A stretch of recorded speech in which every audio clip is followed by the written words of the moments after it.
Story 1. Grandma gave me a penthouse for my birthday, but my mom tried to take it away from me to please her new fiancé. Hey everyone, so I just turned 15 3 days ago, and my grandma gave me a really special and wonderful gift. She transferred the ownership of her penthouse apartment to me. My grandma doesn't live there. She lives in the suburbs but has owned the apartment for a couple of years and stays there occasionally when she wants to be closer to the city. I was really thrilled because, so far, this past year and a half has sort of been terrible for me. First, my dad walked out on our family. He always had been a bit of a workaholic and never had time for me or my mom, but even then, this still came as a huge shock to me. My mother didn't even tell me about it until my dad moved out of the house silently, almost a year back.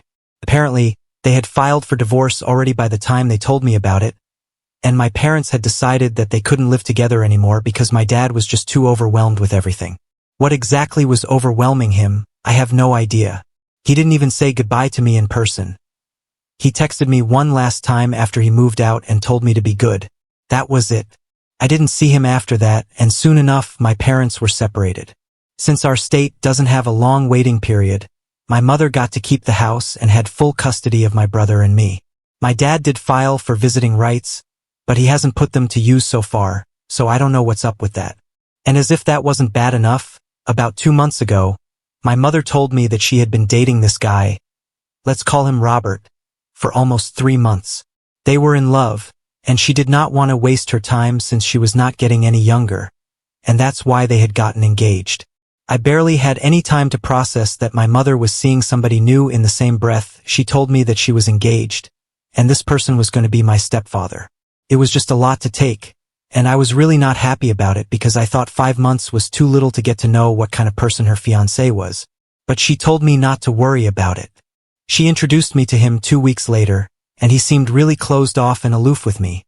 However, he behaved quite differently with my brother and was very playful with him. At the time, I only thought it was because my brother was just 4 years old, so it was probably easier to be more playful with him. But a couple of weeks later, my mother told me something that completely changed my perception of both of them. So, 2 weeks back, my mother told me to sit down with her and informed me that the reason her fiancé and she got engaged so quickly was because he had been offered a really great position and he was about to take it up. But for that, they would have to move away and live out of state. So they intended on leaving me here with my grandmother because she didn't think that I would want to leave everything behind with them. However, I told her that I would be fine with moving away if it meant that I would get to stay with my mom because I had already had my dad walk out on me. I didn't want the same with my mother as well. But she tried to convince me that it was a bad idea because my school was here, all my friends were here, and I was happier here. But I insisted on accompanying her. Eventually, she just blurted it out. She wanted me to stay back because Robert only wanted my brother to come along with him because he was young and he could still build a good relationship with him, but I was too old and I would never be his daughter in the true sense. And apparently, he had not liked the fact that I had tried to tell my mother that 5 months was too quick to be engaged to somebody who didn't even know properly. He thought that I was still stuck mentally in the time that my mother and my father were married and wouldn't be able to adjust with him, and my mother believed the same, which is why she wanted me to stay and figure out my life on my own. I was really hurt by this opinion of hers because, if nobody else, at least I expected my mother to be on my side and not abandon me just because Robert wanted her to. It's not that I had any issue living with my grandmother. She's a wonderful person and I really love her, but I also love my mom, so I was really hurt, and I tried to argue with her, but it was just not worth it. So I told her that I didn't want to wait until they moved away. I wanted to move in with my grandmother that day itself. Of course, it was not possible for the move to be arranged that day, but within a few days I was packed and ready to move out. My mother tried to convince me that she still loved me, but this was just her looking out for herself because she really loved me, and she wanted to give herself a shot at happiness. For the last couple of days that I spent at home, I did not even speak to my mother, and I did not even say goodbye to her on the day that I left. To be honest, I did not think that it was worth it, and the only person that I actually said goodbye to was my little brother because I was definitely going to miss him. Anyway, since then, I have been living with my grandma, and she has been very empathetic. My grandma, for the record, is my mother's mom. I have absolutely no relationship with my other grandparents, which is not surprising because they barely even had a relationship with my father. She has been exceptionally kind and caring, and life has been pretty easy so far with her because she really seems to love me, and she thinks that what my mother is doing is horrible. Apart from the time that it takes for me to get to and back from school, everything is pretty great here. I keep in touch with my brother, and I call my mom every evening just to speak to him. We don't speak to each other even then. And then, 3 days back, I celebrated my birthday at home. To be fair, I did not organize the party. It was my grandma. She invited a couple of my close friends from school by stalking me on Facebook and some selective relatives. It was a huge surprise to me, and it kind of cheered me up because I had been feeling really low after my mother dropped me off here. After we cut the cake, though, my grandmother announced the gift that she had for me, and that was a huge surprise. She told me that for now, her lawyer is going to act as the trustee for the property, but as soon as I turn 18, it's all mine. That was the best bit of news that I have received in quite some time, and I had no intention of sharing it with my mother. But yesterday, I got to know that she had been told about this gift that I received from my grandmother, probably by someone at the party. I don't know who, and it doesn't matter now, but I was really annoyed when she called me up last evening to tell me that she had heard about the gift that my grandmother was giving me, and after speaking to Robert, they had decided that he wanted to adopt me as long as I convinced my grandmother to transfer the ownership of that property to him. I don't know why, but she actually expected me to be happy about this news because now I could finally come along with them, but I was actually not happy at all, and I told her that I would not be doing anything of this sort and there was no need for her to call me anymore. Then I hung up, but she called me again after a couple of minutes, but this time I didn't even pick up. So then she texted me, and here is the text that she sent. I'm really sorry if you felt bad that I was trying to play by Robert's rules and live life on his terms. But you need to understand that after your dad and I got divorced, he was the only person who was really there for me. Of course, I had my family to support me, but that's different. He was there for me emotionally and even financially. You don't know about it because I have never let you feel it or even spoken to you about it because I don't want you to think negatively of your father. But he's not exactly a very generous man. The settlement and alimony that I'm receiving from him is absolutely dismal, and the child support is ridiculously low. And I hope you haven't forgotten that your father was actually the primary breadwinner of our family. Not me. I'm lucky that he left the house to me because otherwise, I probably wouldn't even have been able to afford rent. Our lifestyle has always been very expensive. You know that. I never had to worry about money when I was with your father. But after he left, things changed, and I couldn't let you feel that. But even after picking up extra shifts at work, I couldn't match your father's income. When I started dating Robert, he was the one who was there for me. He was the one who stepped up. And I know that he has not exactly been kind to you, but that's just because he has had past relationships where children have become a bone of contention and eventually led to a breakup. We have to think about his trauma as well. And also, I knew that my mother would definitely take great care of you. So I knew that I was leaving you in good hands. It's not like I actually abandoned you.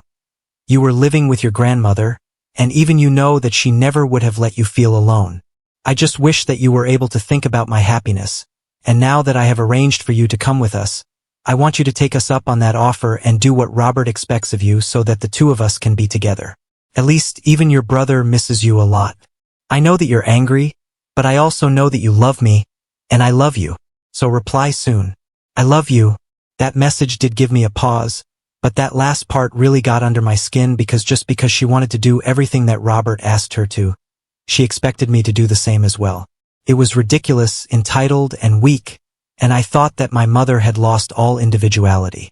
So, even though that message initially softened me, it eventually just left a bitter taste in my mouth. So I replied to her after half an hour, and I told her that I would not do anything that Robert had asked me to, and she could move away with him and leave me with my grandmother like she initially planned on doing. I had nothing more to say to her because, honestly, her behavior was very disappointing. And when I spoke to my grandmother about it, she told me that no matter what happens, she's not transferring the ownership of that property to Robert because she barely even knows the guy and she definitely does not trust him. She was pretty sure he would just sell that apartment, and I wouldn't even get a single dime out of it. So, in a way, it's good that I did not agree to my mother's proposition. However, she was not going to take no for an answer. This morning, she showed up at my grandma's place with my brother. Luckily, I was at school when she came by, and as soon as I saw her when I entered the living room, my grandmother wasted no time filling me in on the purpose of my mother's visit. My grandma told me that she was here to talk to me in person about the proposition that she had suggested last night, and I had ignored it. So I clarified that I had not ignored anything. I had indeed replied to my mother's message, and I had been very clear about what I wanted. I wanted her to stick to her initial plan because I was not going to convince my grandmother to transfer the property to Robert because we did not trust him, and I have been very clear about it. So I did not know why she was still confused. I was very curt and had a big-time tone, but can you even blame me?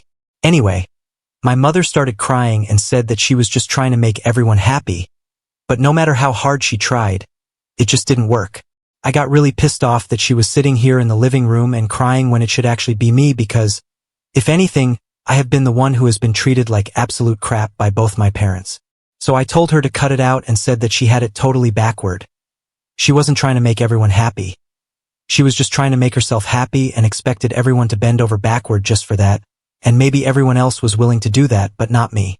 I had a life ahead of me, and I was not going to ruin it by running after her trying to make sure that she was all right.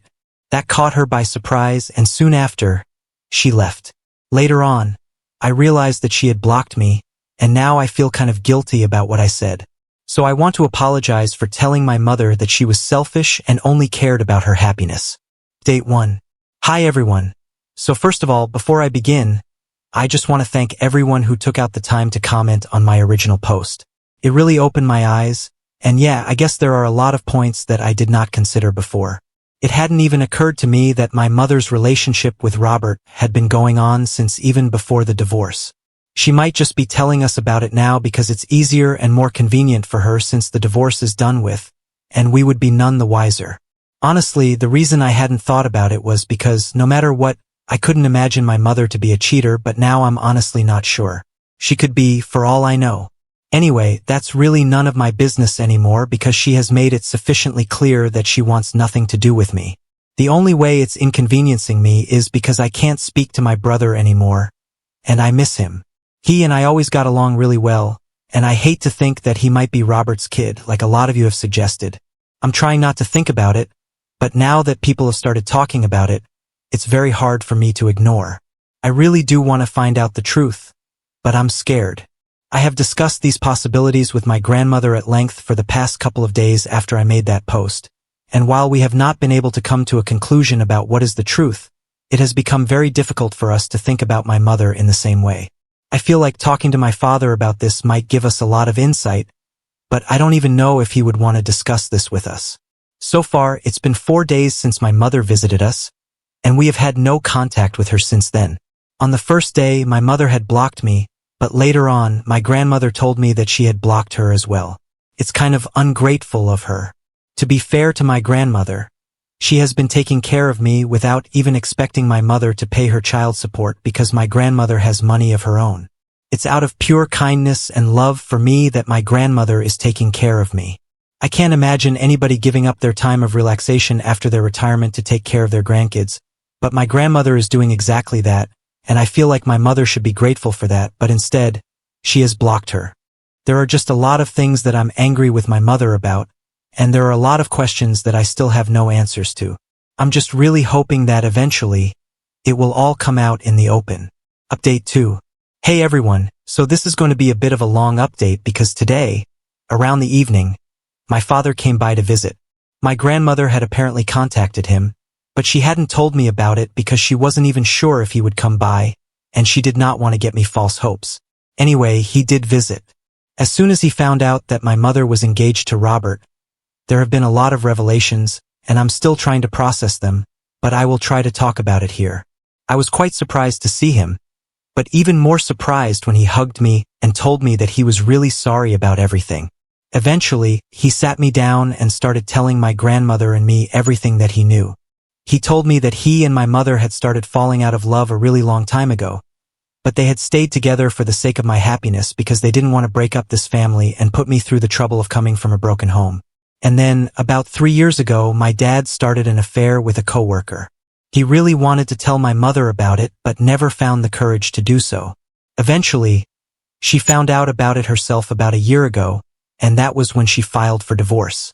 She told him that she would keep quiet about it only if he stayed away from us. She set forth a bunch of conditions like he would leave the house to her entirely, and that she would have full custody, and even though he would have visitation rights, he would not be allowed to visit us until she said she was fine with it. She had also demanded an exorbitant amount of settlement, alimony, and child support, and he had agreed to all of it. The only thing that he wanted in return was that she would keep his affair a secret and never tell me anything about it because he didn't want me to hate him and think of him as a cheater. So far, she had held her end of the deal, but it had come at the cost of having a relationship with me. He also apologized to me for always being a workaholic and never doing enough to build a bond with me, but in his defense it was my mother who always wanted more, and that's why he was forced to work all the time because the kind of lifestyle that she wanted, he couldn't afford that unless he was slogging day and night. He told me that it was not an excuse, but even then, he wanted me to know that it was not entirely his fault. I kind of understand, but it's still difficult for me to come to terms with it. But anyway, he told me the reason he had broken his promise to my mother and came to see me without asking her first was that in the message that my grandmother had left him, she had mentioned Robert by name and said that she wanted to ask if my dad knew him. So that's why he had rushed to come over because apparently, not only did he know Robert, but he also knew exactly what kind of person he was and had come by to warn us about him. Apparently, my mother, my dad, and Robert had all been part of the same circle in college. My parents had been together, but Robert had always had a crush on my mother, and on the night before graduation they had all been out drinking, and Robert had confessed his feelings to my mother. At the time, my mom was with my dad, so she obviously rejected his advances, but she didn't tell my father about any of it until 2 weeks later, and then she told him that she was confused about her feelings, so they went on a break. My dad told me that they were on a break for almost 2 months, and in the meantime she had gone out on a date with Robert, but it did not go well, and eventually, she came back to him. Once they patched things up, my dad told her that he didn't want her speaking to Robert again because that would make him uncomfortable, and for a while she agreed. However, later that year, he found out that she had never cut him off, and that led to a huge fight after which they almost broke up. But then Robert visited my dad's apartment after that fight, and they ended up in a physical brawl because Robert thought that it was what was going to impress my mother. Instead, she got mad at him for being violent, especially after she had already told him that she just wanted to be friends with him and nothing more. So eventually, she cut him off. My dad told me that Robert had always been unhinged and had never been up to any good. After my mother cut him off after college, he moved away, and nobody heard from him for years. But now he thinks that my mother and Robert must have reconnected a couple of years back because she had mentioned hearing from a couple of friends that he was back in the city. He wasn't sure exactly at what point my mother started speaking to Robert again, but if they were engaged, then that definitely meant that she had also been cheating on him, and all the conditions that she had set were null and void. My dad told me that he's going to confront my mother, but before he did that, I wanted to speak to her and get to the bottom of what was going on. So he has promised me that he's going to wait for that, and after I'm done speaking to my mother and hearing her out, he is free to do whatever he wants. I'm still trying to process all of this, so it's complicated in my head because I really don't know who to believe. Neither of my parents has been good to me, and it's just really messy. Update 3. So I finally spoke to my mother, and I did not tell her about my meeting with my father. I just wanted to talk to her independently and see what she had to say. She had blocked me, so I had no other choice but to visit her and show up unannounced 3 days ago. My dad visited me, and yesterday I finally worked up the courage to talk to my mother. She seemed surprised to see me at the door but still invited me in. Thankfully, Robert was not at home at the time, so I could make myself comfortable and speak to her freely. Initially, I apologized to her, but that was just for show so she would talk to me openly. I beat around the bush for a while and told her that I was just finding it very difficult to accept Robert into our family so soon, and that's why I'd been acting out, and then I got down to business. I hinted to her that I'd been thinking about it, and it just didn't add up that my mother had met someone as wonderful as Robert so soon after her divorce. It just seemed to be really convenient. That was the perfect opportunity for her to come clean about the truth that she had known Robert from her college days. But she didn't say that. She just told me that she really was lucky to have found him, and that was it. I knew for a fact that my dad was telling the truth about all three of them being friends since college since he had pictures. The only thing that I was doubtful about was the authenticity of the story that he had told me about the three of them, But as soon as my mother lied to me point blank about never having known him earlier, I knew who to trust. But then my mother decided to make it worse for herself by telling me that she had never intended to let me know about it. But the reason she had rushed into this engagement with Robert and agreed to move away with him because she just really wanted to forget all about my father and every trace of him from her life, and then she told me about his affair. The one thing that she had made my father sacrifice everything for and promised him that she would never let me know. After that, I did not see any reason for me to sit around and talk to her. I just told her that I would see her later and then left. As soon as I was out of there, I called my father up and told him that he was free to do whatever he wanted to do because now I knew the truth, and I knew that my dad was not lying about anything that he said. So now my mother is going to finally get hit back by karma. I'm not saying that my dad is suddenly absolved of everything, but at least he's not as bad as my mom. Date for. Hey everyone, so I have many things to talk about. Firstly, everyone was concerned about whether my brother was my dad's kid or not, and frankly speaking, I was too. But last month, after my dad confronted my mother, they had a paternity test conducted, and thankfully, my brother is indeed my dad's kid. So now my dad is fighting for full custody, and since I'm 15, I can just say that I want him to have full custody and that will be taken into account. However, I'm still living with my grandmother because even though my dad is trying to fix things, there are still many issues that we have to work on, and until then, I just want to live with my grandmother because I'm always sure of her. My mother was furious when she found out that my visit to her had only been with the purpose of finding out the truth about her and Robert. And since then, she has only unblocked me once to curse me out and then blocked me again. We haven't spoken since. As for Robert, he dumped my mother as quickly as he had gotten engaged to her as soon as he found out that my dad was fighting to get the alimony and child support reduced. Apparently, he had been lying to my mother all along because there really was no job offer.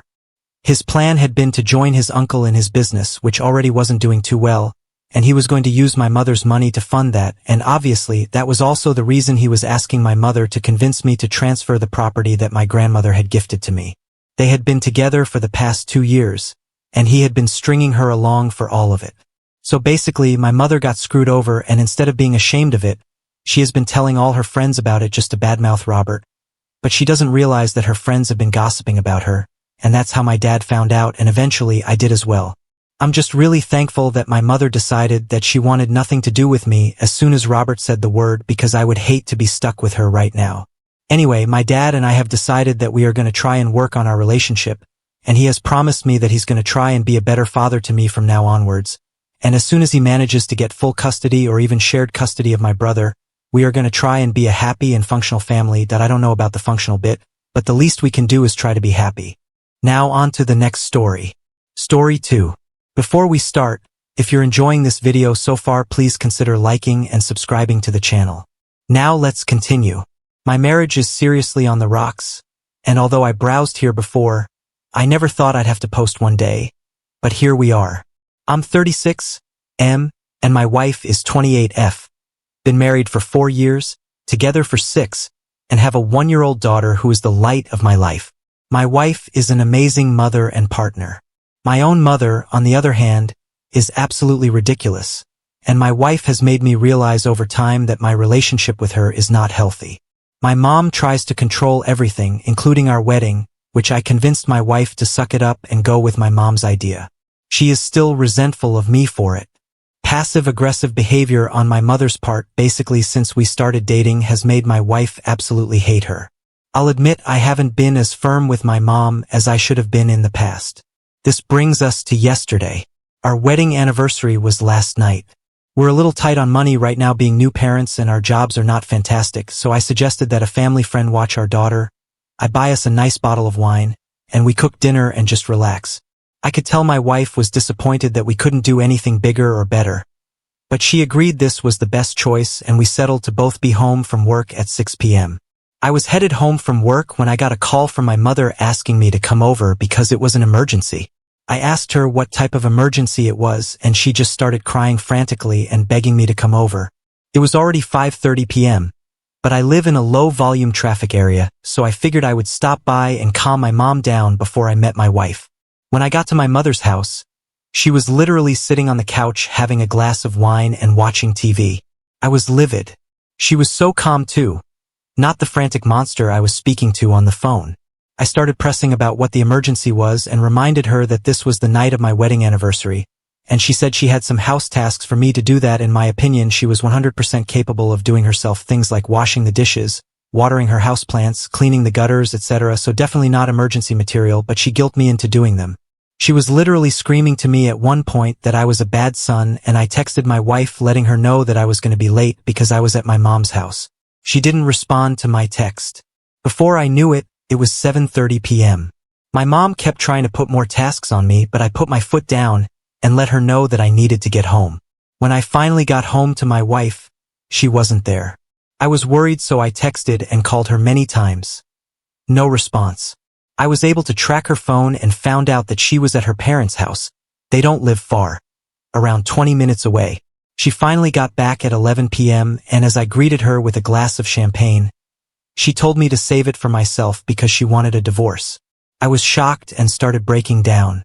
I asked her why, and she said that tonight was the final straw in a long list of things that I've always put my mother first. She said that she expected today of all days to be our one time together, but even my mom is able to intervene on our wedding anniversary. I asked her what I could do, begged her to go to counseling. She is refusing. I asked her if there is someone else. She said that someone else is herself and that it's time for her to start working on herself and stop worrying about me being able to put my mother first. She has since moved into the guest bedroom at our house and hasn't talked to me much. This morning I tried to kiss her on the way out to drop off our daughter before work, and she just moved out of my way. So how do I save this sinking ship? I'm committed to doing everything for my wife to improve this, but she says that this is past fixing. I'm at a complete loss. I'm worried that she will see or already has seen a divorce lawyer, and I'd like to stop this in its tracks before it goes too far. I flared this as "give it to me straight" because I just need people to be as honest as possible with me right now. I know I screw up, but I also need to know how to fix this. Edit. The post has been locked, but I'm trying to read through each comment the best as I can. As far as I can tell, I really need to man up, get therapy, and give my wife some space. Some of the comments are brutally honest, but that's fine because that's what I needed. I've got a lot of work to do on myself and on this relationship. Update 1. My post was locked yesterday. I was able to give a small update at the end, but I thought I'd give a larger one here. First, I just want to say thanks for everyone who took the time to respond. Some of the responses were brutally honest, but I did tag the flare as "give it to me straight," so that makes sense. 1. Some people were commenting that me asking if there was somebody else that my wife was seeing was inappropriate. I really don't see how it was inappropriate, but to each their own, and my wife definitely thought it was inappropriate too and was one of the tipping point comments that made her move into the guest room. 2.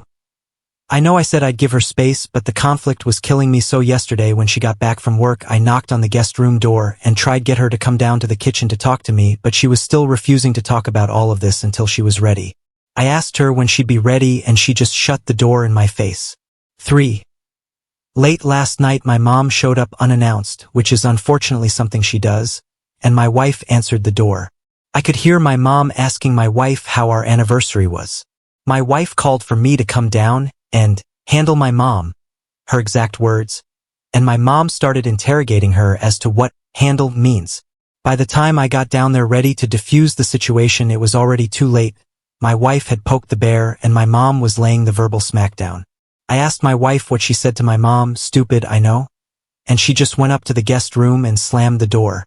I finally realized what was going on and asked my mom to leave, but she was refusing.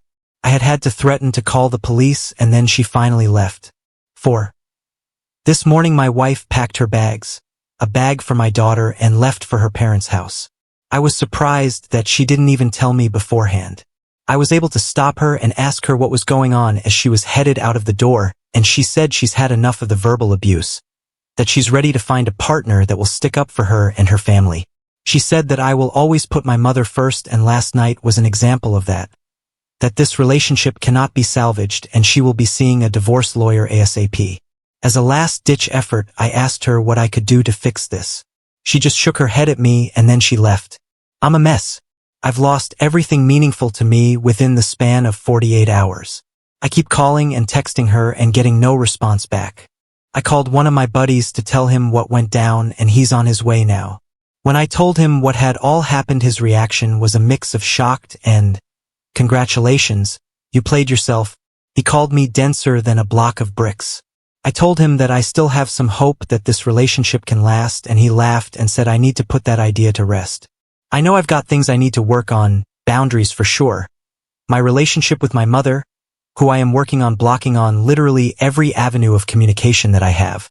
Myself, to be completely honest, I'm not a big believer in therapy, but I know that I need it, and I'm hoping it will make me a better person, and maybe if my wife sees me working on myself, then there's some hope.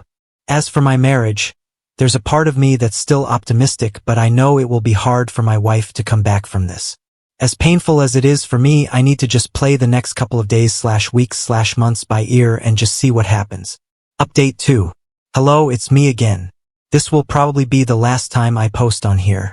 My wife has officially collected all of her things and my daughter's things and moved back in with her parents.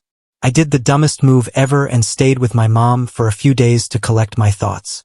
It was dumb on a lot of levels, but I finally saw firsthand the abuse that my wife was receiving because now it was directed entirely at me. She also did some really weird things like try to snuggle me to sleep one night. I woke up and she was snuggling me. I had to tell her to get back to her own bed. I realized how counterintuitive it was for me to be there, so I moved out one morning when she was sleeping and came back to my home. I went back through some responses on my first post and finally began to follow the advice. I've officially blocked my mother on everything and invested in a small home security system for my house. She's tried to show up a few times, but I've locked all of our gates and she does not have a key. I also rekeyed the doors in our home just in case. I've had 2 therapy sessions and I stupidly thought it would be just a one and done type thing. In my first one I was given some really good advice and was told that if I'm just here to save my marriage then I look elsewhere because I also need a lot of work. That really got me thinking. My therapist is fantastic too. As for my marriage, I don't know what's next. We are going through a trial separation at the moment and she hasn't spoken to me much except to talk about our daughter. I'm also realizing that I may have been a bad husband, but I can still be a good father to my daughter. It's still tough. I feel immense guilt over everything that happened, but not just to my wife, to my mom too. It will take me a while to get her feelings out of my head and disentangle her from my life, but I'll admit I'm excited for this fresh start. If it doesn't work out with my wife, I can still be the best dad that I can be. Thanks for the help, guys. I really appreciate it. Edit. The amount of hateful comments I've gotten in my inbox about how I'm a leech, how my wife was an idiot for getting with me in the first place, and how I'm a garbage person is exactly why I didn't want to post here again in the first place. Update 3. Since my posts elsewhere keep getting removed, I'm going through my removed posts on the M subreddit and reposting them here. I believe this was the first one that got removed. It focused on the grandparents' rights threat that is putting my wife and I through the ringer right now. The text is below. Hi there, me again. What the hell are grandparents' rights and why is my mother hinting at them? I don't know if this is more of an r/legal_advice scenario, but the background at this point in time is that since I've cut off my mother from all avenues, she's decided to send snail mail to both me and my wife, with who I am currently going through a trial separation. The return address was my mother's house and the handwriting was hers. My wife and I decided to meet up to discuss the letters and she and I both received different ones. Not going to go into details of mine because it was mostly come home to mama type crap, but my wife's letter came in a large envelope that was mostly unmarked. No postage on it and no evidence of it going through the post office, so she must have dropped it off herself. My wife is staying with her parents and my mom knows the address through family gatherings, holidays, etc., but the handwriting matched and she still wrote a return address on it. The letter itself included information about how my mom was thinking of pursuing grandparents' rights, but if that's not far enough, she'll have to get creative in order to spend time with her daughter. As for the grandparents' rights thing, my daughter is too young to have any type of serious relationship with my mom, but she has watched her on some occasions. My wife refused to let my mom have unsupervised visits when we were still together, but she would have some supervised play. As for the creative thing, I'm not entirely sure what to think. It doesn't sound like a total threat to me, but it does sound super ominous. My wife is freaked out. I let her know that I'd support her in any way possible, but we honestly don't know where to go from here. Restraining order? Cease and desist letter? Should we just document that we got this in order to keep a paper trail but ignore the letter? I personally think we need to document this to the police. Update 4. Thanks everyone for your help from the other day. I've blocked my mom on all communication and so has my wife. We can also confidently say we've got everything on lock from my in-laws' house to our pediatrician to my daughter's social security number. As for the threat, we are following through with the legal proceedings with a lawyer following my mother's threat, but my wife, daughter and I are doing okay and just taking it day by day, I guess. At the moment, I'm preparing for the worst from my mom. This morning she attempted to see my wife at work. Literally just showed up and asked to see my wife. When my wife's secretary refused, my mother demanded to see her and it got bad enough that they threatened to call the police. We are documenting everything and also looking into moving too. The space from my mother would be good. I'm worried she will come to my work next, but I have told my boss about the situation and he's pretty understanding. I guess as understanding as a boss can be. In the meantime, is there anything else I should do? A kind Redditor recommended we get the house CPS ready, and we are in the process of doing that. Better to be safe than sorry. Thanks again. It might have been a rough go-around in the beginning, but I'm starting to see the light. My mother may have come between my marriage, but I refuse to let her hurt my family any further, especially since she has threatened taking my daughter away. Update 5. Mom sent me nude photos, reported them and wondering if I did the right thing. Hi everyone. This will likely be my last post for the next few weeks. Nothing is wrong, but we're preparing for my wife's birthday, and since I messed up the anniversary, I really want to do something special. Plus, with Halloween close by, my wife and I are getting our daughter's costume ready, decorating the house, and generally just trying to do some festive fall things.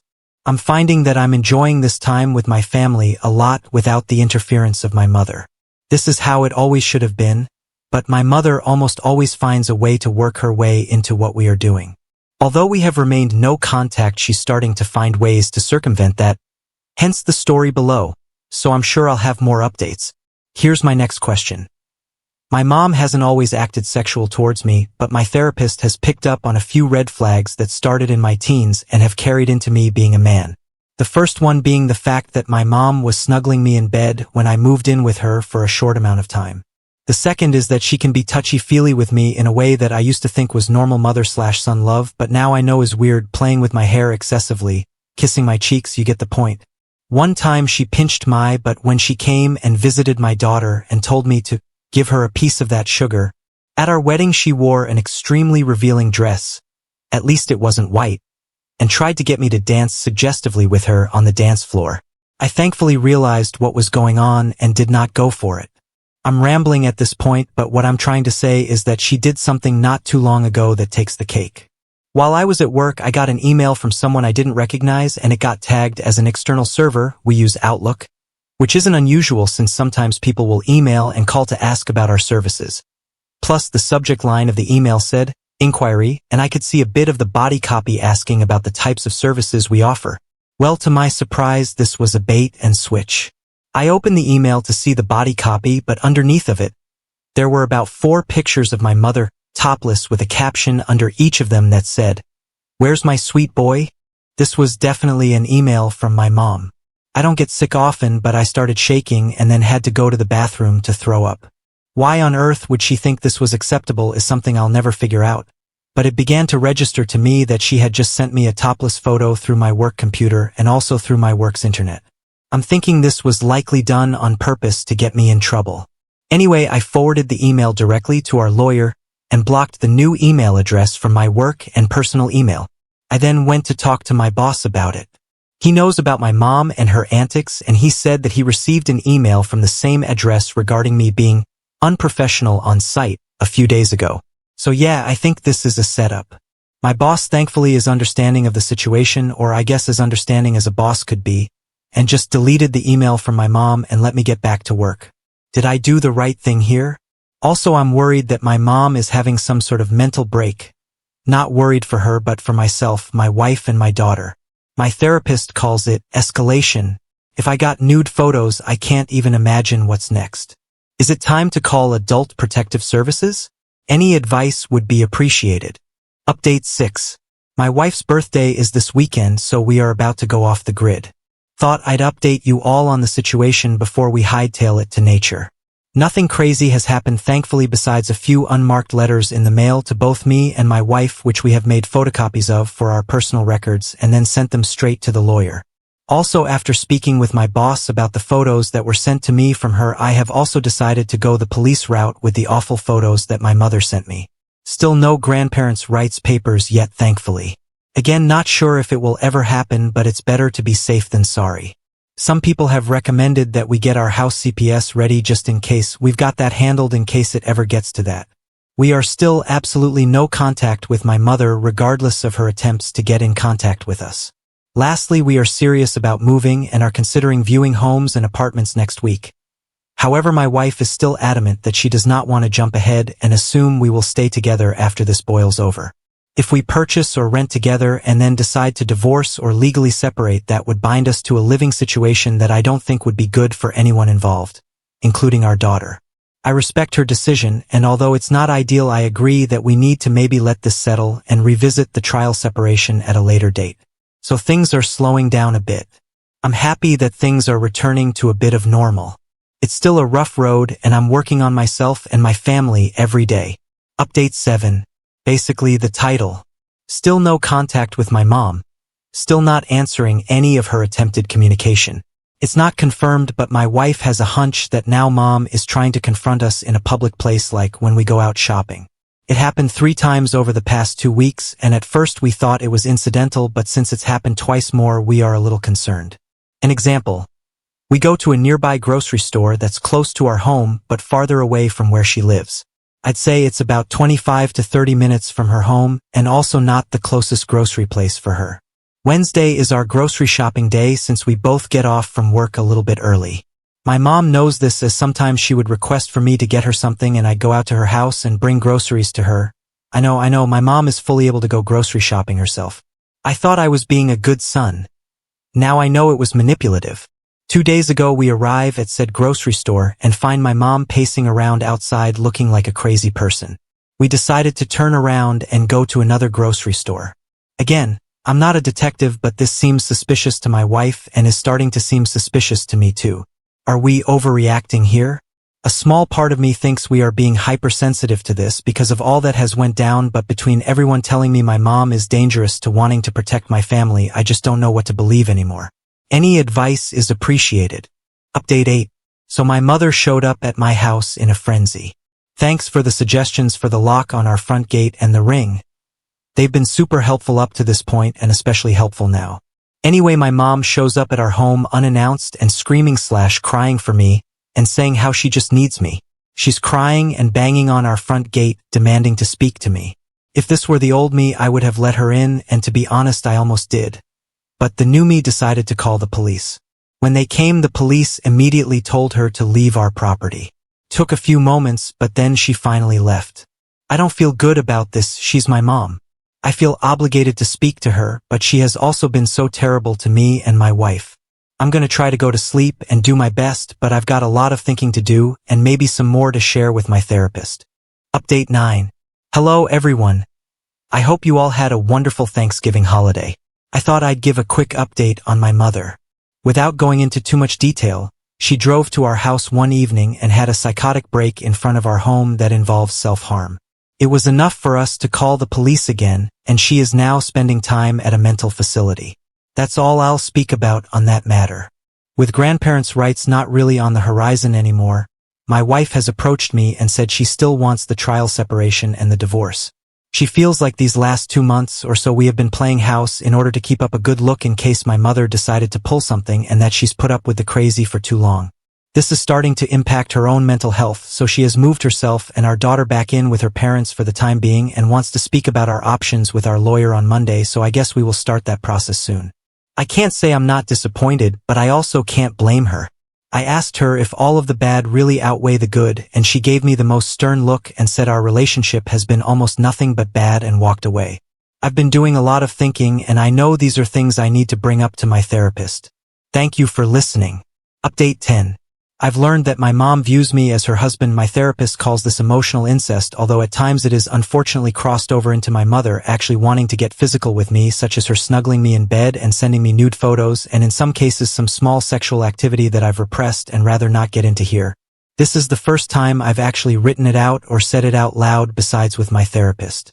Coming to terms that you've been sexually assaulted by your own mother when you were a minor does not feel great. I don't know how long it'll take me to work through these feelings, but please know I'm working on them.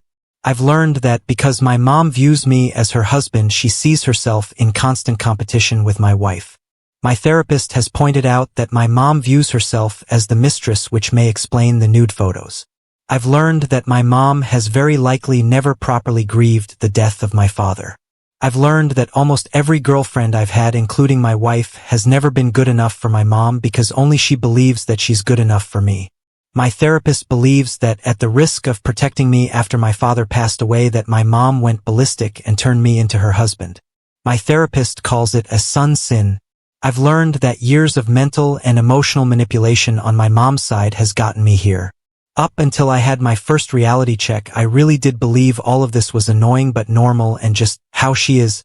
I still feel slightly guilty over everything that has happened, but my guilt has turned into anger. I feel like I've been robbed of a normal life. However, being in therapy has opened my eyes to what can happen next. Though I'm only in my 30s, I still have time to live a great life and be a great dad to my daughter.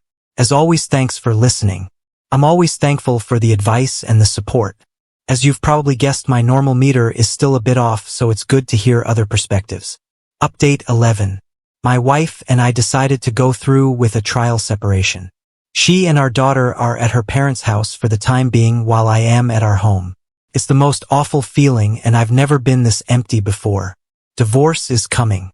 I guess I should start calling her my ex-wife.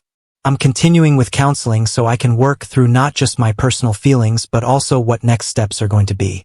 I've always wanted to move out of state and maybe try out a new career, but I don't want to be far from my daughter.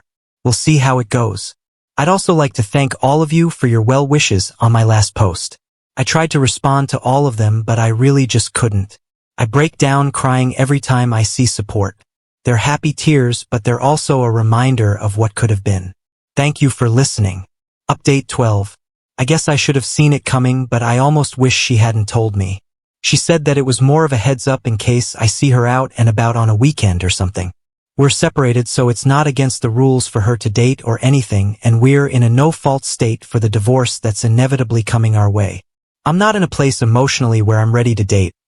I'm not even close, but hearing that she'll be meeting up with an old flame for dinner next weekend rocked me to my core. It means I really can't get her back. I did try one last time, and it did not go well. She said she's done with coming second to my mother and now second to the drama that's been going on in our lives, and that she doesn't want to raise our daughter in an unhealthy environment. Understood. Now on to the next story. Story 3. My stepmom wanted a mother-daughter relationship. I rejected her for years. Then she got pregnant, and everything changed. I, 17F, lost my mom to cancer when I was 6 years old. The memories I have of her are fading, but I still remember her warm smile, the way she'd sing me to sleep every night. She was an elementary school teacher, and I used to love visiting her classroom after school. The walls were always covered with colorful artwork and projects from her students. I remember feeling so proud that my mom was the one all the kids loved. When she got sick, I didn't really understand what was happening. My dad, Tom, 45M, tried to shield me from the worst of it, but I could tell something was wrong. Mom spent more and more time in the hospital, and when she was home, she was too tired to play or sing. The last clear memory I have of her is sitting on her hospital bed, coloring together. She promised me she'd always be watching over me, even if I couldn't see her anymore. After she died, it was just me and Dad for a while. He was devastated, and looking back, I realized how hard he tried to keep it together for me. He'd make pancakes every Sunday morning, just like Mom used to, even though his were always a little burnt. He tried to braid my hair for school, but it usually ended up a mess. We muddled through together, both of us missing Mom terribly, but trying to create a new normal. When I was 7, Dad met Carmen, 38F, at a grief support group. I remember the first time he told me about her. We were at the park, sitting on Mom's favorite bench. He seemed nervous, fiddling with his wedding ring as he explained that he'd met a nice lady who'd lost her husband. At first, I was okay with it. I thought maybe Dad had found a friend who understood what we were going through. But things moved quickly. Within a few months, Carmen was coming over for dinner regularly. She'd bring board games or rent movies, trying to make it fun for me. But every time she was there, it felt like she was trying to take Mom's place. She'd sit in Mom's chair at the dinner table or use Mom's favorite mug for her coffee. It might seem small, but to a 7-year-old who was still grieving, it felt like a betrayal. 6 months after they met, Dad told me Carmen was moving in with us. I threw a huge tantrum, screaming that he was trying to replace Mom. Dad tried to explain that he wasn't replacing anyone, that he just didn't want to be lonely anymore. But all I could see was this stranger coming into our home, changing things, trying to be my new mom. Carmen tried really hard to bond with me from the beginning. She'd take me shopping, try to do my hair, and constantly ask about my day. But I just couldn't open up to her. Every time she tried to do something, I shut down or lashed out. I know now that I was probably acting out of grief and fear, but at the time I just knew I didn't want another mom. When I was 9, Dad and Carmen got married. They wanted me to be a bridesmaid, but I refused. I wouldn't even attend the ceremony. I stayed with my grandparents that day, and I remember crying the entire time, feeling like I was betraying Mom's memory. My grandparents tried to comfort me, telling me that Mom would want Dad to be happy, but I couldn't see it that way. To me, it felt like everyone was trying to forget about Mom. Things got even more complicated when Carmen got pregnant shortly after the wedding. My half-brother, Ronald, 7M, was born when I was 10. Suddenly, I wasn't just dealing with a stepmom I didn't want, but also a half-sibling who seemed to represent everything I had lost. I remember the day they brought Ronald home from the hospital. Carmen was glowing, Dad couldn't stop smiling, and everyone was cooing over the baby. I felt more alone than ever. As Ronald grew older, the differences in how Carmen treated us became more apparent. With Ronald, she was naturally maternal and affectionate. She'd cover him in kisses, play for hours on the floor with him, and seemed to intuitively know what he needed. With me, everything felt forced and awkward. She tried to hug me or tell me she loved me, but it always felt like she was reading from a script rather than expressing genuine emotion. The situation has only gotten worse as I've gotten older. Carmen seems determined to force a mother-daughter relationship between us, no matter how uncomfortable it makes me. She insists on coming to all my school events, tries to give me advice about boys and makeup, and even tried to plan a sweet 16 party for me last year, which I refused to attend.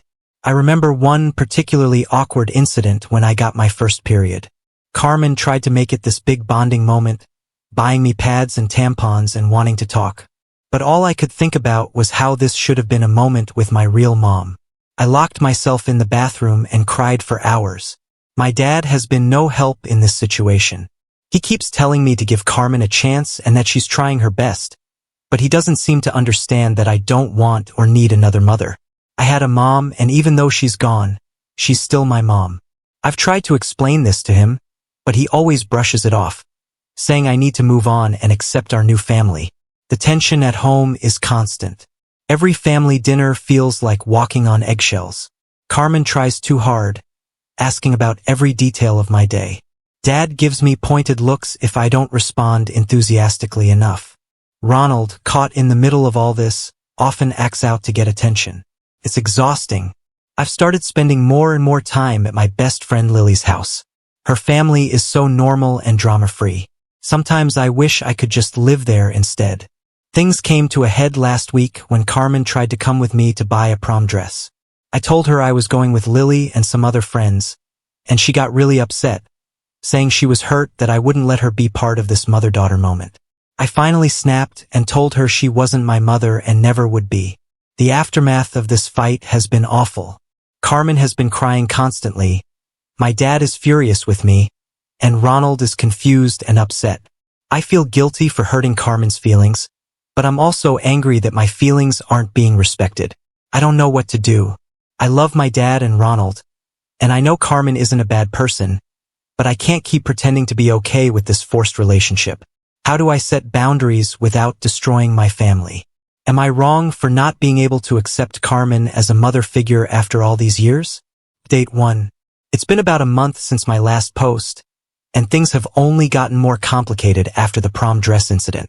My dad sat me down for a serious talk. He told me that he understood I was still grieving my mom, but that it was time for me to move on and accept Carmen as my new mother. He even suggested that I start calling Carmen Mom to make her feel more included in the family. I was shocked and hurt by this conversation. It felt like my dad was trying to erase my mom's memory and replace her with Carmen. I told him that I would never call Carmen Ma, and that he was being unfair to expect me to just forget about my real mother. This led to a huge argument. My dad accused me of being selfish and ungrateful for all that Carmen has done for me.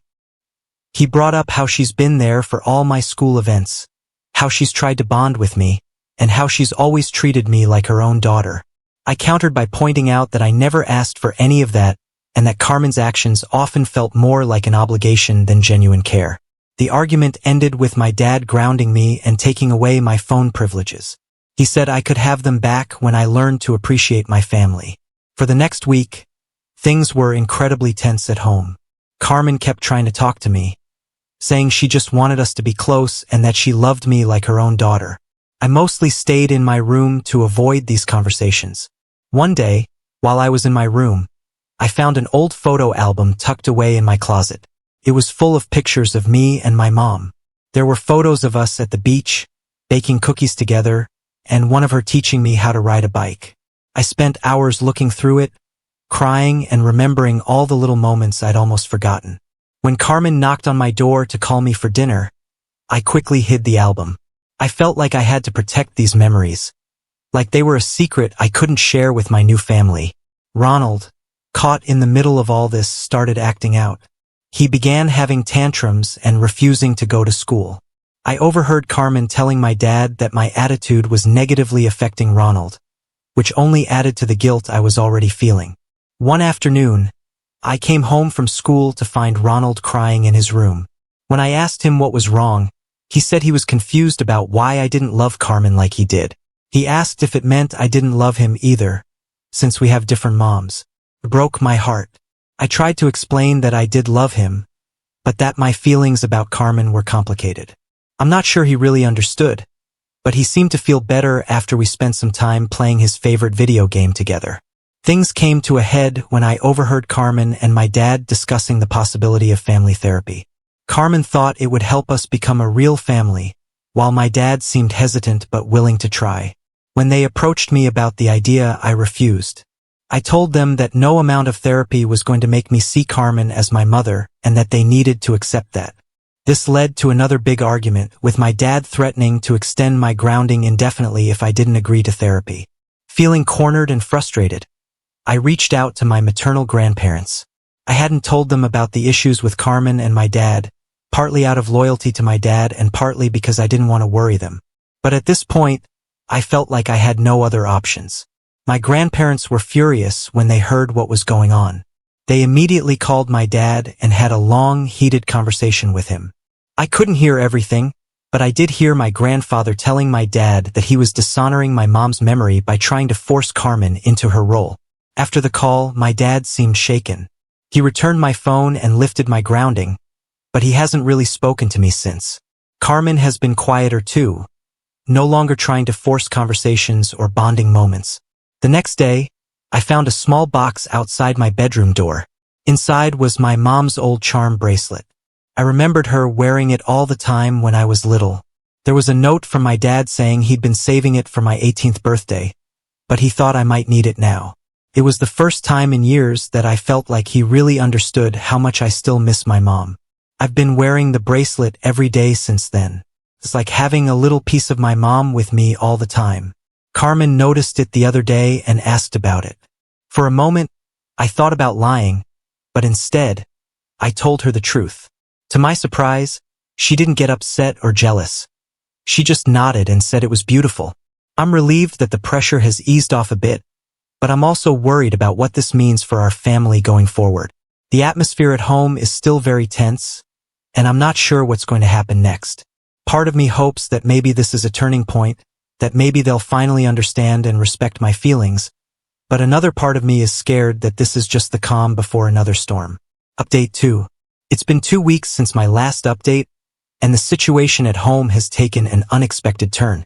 A few days after my grandparents' intervention, my dad came to me and apologized.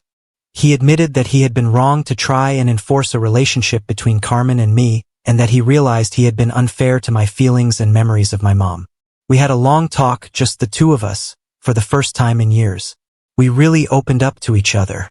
I told him how much it hurt when he seemed to want me to forget about Mom. He shared how guilty he felt for finding happiness with Carmen, like he was betraying Mom's memory. We both cried a lot, but it felt like we were finally on the same page. However, this apology came with a catch. My dad revealed that Carmen was pregnant again. They had been trying to have another child for a while, and they had just found out the news. My dad said he hoped that this new sibling might be a chance for all of us to come together as a family.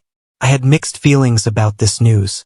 On one hand, I was happy that my dad had finally acknowledged my feelings. On the other hand, the idea of another half-sibling made me feel even more like an outsider in my own family. Carmen's pregnancy has changed the dynamic in our house. She's been dealing with severe morning sickness, which means she's been too preoccupied to try and force a relationship with me. In a way, it's been a relief, but I also feel guilty for feeling relieved. Ronald has been excited about the prospect of being a big brother, but he's also been asking a lot of questions about why I don't call Carmen Mom, like he does. It's been difficult trying to explain the situation to a 7-year-old without making him feel like our family is somehow less valid. One afternoon, Ronald and I were looking through some old photo albums together. He saw a picture of my mom and asked who she was. I told him she was my mom, and he got very confused. He asked if that meant Carmen wasn't my real mom. I tried to explain about stepmoms and half-siblings, but I could see it was a lot for him to process. My grandparents have been a great source of support through all of this. They've been calling regularly to check in on me, and they've even offered to let me stay with them for the summer if things get too tense at home. They've also been sharing more stories about my mom, which has been both comforting and bittersweet. The pregnancy announcement has also brought up a lot of emotions about my own mom. I've been looking through old photo albums and remembering things about her that I had almost forgotten. It's bittersweet. I'm glad to be reconnecting with these memories, but it also makes me miss her even more. Carmen seems to have picked up on this and has been giving me more space. She even found a box of my mom's old things in the attic and gave them to me without any fanfare. It was probably the nicest thing she's ever done for me, and it made me wonder if maybe we could find a way to coexist peacefully, even if we'll never have the mother-daughter relationship she wanted. As for my dad, he's been trying to spend more one-on-one time with me. We've had a few conversations about my mom, and for the first time in years, I feel like he's really listening when I talk about her. It's not perfect, but it's progress.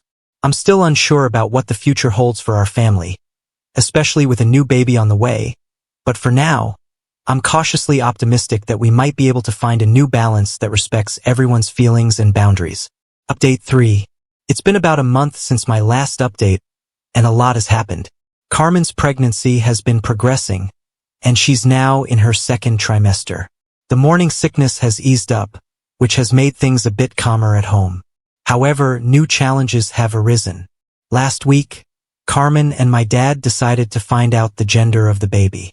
They're having a girl. When they announced it at dinner, Carmen turned to me and said, "I hope you'll be a great big sister to her, just like you are to Ronald." I know she meant well, but it brought up a lot of complicated feelings. I couldn't help but think about how this little girl would have the mother-daughter relationship with Carmen that I never wanted. It made me feel like even more of an outsider. My dad must have noticed my reaction because he pulled me aside after dinner. He asked me how I was feeling about everything, and for the first time in a long time, I was completely honest with him. I told him about my fears of being replaced, about how much I still miss my mom, and about how confused and conflicted I feel about my place in our family. To my surprise, my dad really listened. He told me that no one could ever replace my mom, not for him and not for me. He apologized again for trying to force a relationship between Carmen and me, and he promised that he would do better in the future. This conversation led to a family meeting where we all sat down, me, my dad, Carmen, and even Ronald, to discuss our family dynamics. It wasn't easy, and there were some tears, mostly from Carmen and my dad, but I think it was necessary. We came up with some new family rules. 1. Carmen agreed to stop trying to force a mother-daughter relationship with me. Instead, we're going to try to build a friendship based on mutual respect. 2. My dad promised to spend more one-on-one time with me and Ronald to ensure we both feel valued. 3. We're going to start having a monthly Remember Mom's Day where we look at photos and share memories of my mom. This was actually Carmen's idea, which surprised me. 4. I agreed to be more involved in family activities, but with the understanding that I can opt out if I'm feeling overwhelmed. It's not a perfect solution, and I know we'll still have challenges ahead, especially when the new baby arrives, but for the first time in a long time, I feel like my feelings are being heard and respected. The day after our family meeting, Carmen approached me with an idea. She suggested that we could work together to create a memory book for my mom, something that we could share with Ronald and the new baby when they're older. At first, I was hesitant. It felt like such a personal project. But as we talked about it more, I realized it might be a good way for Carmen to understand more about my mom and for me to keep her memory alive in our growing family. We've started working on it a little bit each week. Carmen asks me questions about mom, and I share stories and memories. It's been surprisingly nice to talk about mom with someone who didn't know her. Carmen seems genuinely interested, and she's even helped me remember some things I'd forgotten. Ronald has been joining us sometimes, asking questions about the grandmother he never knew. It's bittersweet to see him get to know mom through our stories, but it also feels right. I want him to know about her, to understand why she's still such an important part of my life. As for the new baby, I'm still processing my feelings about her arrival. Part of me is excited to be a big sister again, but another part is worried about how it will change our family dynamic. Carmen has been good about not pushing me to be too involved in the pregnancy stuff, which I appreciate. I'm still planning to spend part of the summer with my grandparents, which everyone agreed would be good for me, but I'm no longer dreading coming home at the end of it. My grandparents are even talking about coming to visit more often once the baby is born, which I think will be good for everyone. Last weekend, Dad and I went on a hike together, just the two of us. We used to do this all the time when I was younger, but it's been years since our last one. As we were resting at the top of the trail, looking out over the view, Dad turned to me and said, "Your mom would be so proud of the young woman you've become. It meant more to me than I can express. I know we have a long way to go, but I'm cautiously hopeful about the future of our blended family. It may not look like what Carmen originally wanted or what my dad initially tried to force, but maybe we can create something that works for all of us. It won't be perfect, and I'm sure we'll still have our struggles, but for the first time in a long time, I feel like we're all trying to understand and respect each other's feelings. I'm not ready to call Carmen Mom, and I don't think I ever will, but maybe with time we can build a relationship that's meaningful in its own way. And maybe, just maybe, this new baby will help bring us all a little closer together." Now on to the next story. Story 4. My wife cheated on me and invited her AP to our kid's birthday, so I made them regret it. Hello. I've been a lurker here for a little while, trying to process infidelity in my life. Long story short, my wife and I have been married 8 years, together a few years longer, and have 2 small kids. This year has been tough, and we have had our arguments, but nothing that I would ever think would push my wife to cheat. Anyways, I noticed her lately being distant and uncommunicative, and decided to confront her one evening. At that time, she said that she was not happy and couldn't feel a spark anymore. At first, I freaked out on myself, thinking I was being a non-attentive husband, truthfully an issue. However, the next day I caught a very strange message on her phone that was extremely lovey-dovey. I took a look and then found my wife was messaging a man for a long time, with lots of "I love you"s and plans for a future together. Thing destroyed. Anyways, taking the advice of the many threads on here, I didn't confront her initially. I actually read as much as I could, contacted a couple of lawyers for advice, one now on retainer, and got my head on straight and calm. I confronted my wife a couple of days ago calmly and asked if she was having an affair, and after a couple of minutes, she admitted everything. Long story short, it's been going on for 6 months, and she claims it's the deepest emotional connection ever. Complete bullshit, but whatever. To end it all, I gave her my list of boundaries. Cut off contact, MC, etc. The thing that I think is the final nail in the coffin of an honest attempt to reconcile is that she got extremely aggravated with cutting off contact, especially when I told her to do it in front of me, and even insisted on seeing him one last time for closure. I held my ground and told her if he is so important, to pack a bag and go live with him, to which she backed off, but not before she told me I was a controlling asshole. Anyways, she sent a text this morning and showed me, but my spidey senses seem to think she will try a different means of communication.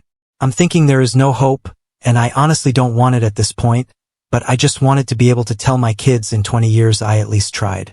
We have MC tomorrow, but I'm thinking it's time to file before wasting any time or grief. I'm cautious to move too fast because of my kids, but is this the right way to do it? Update 1. The past few weeks, simply put, have sucked, but it's given me time for a lot of soul-searching and thinking.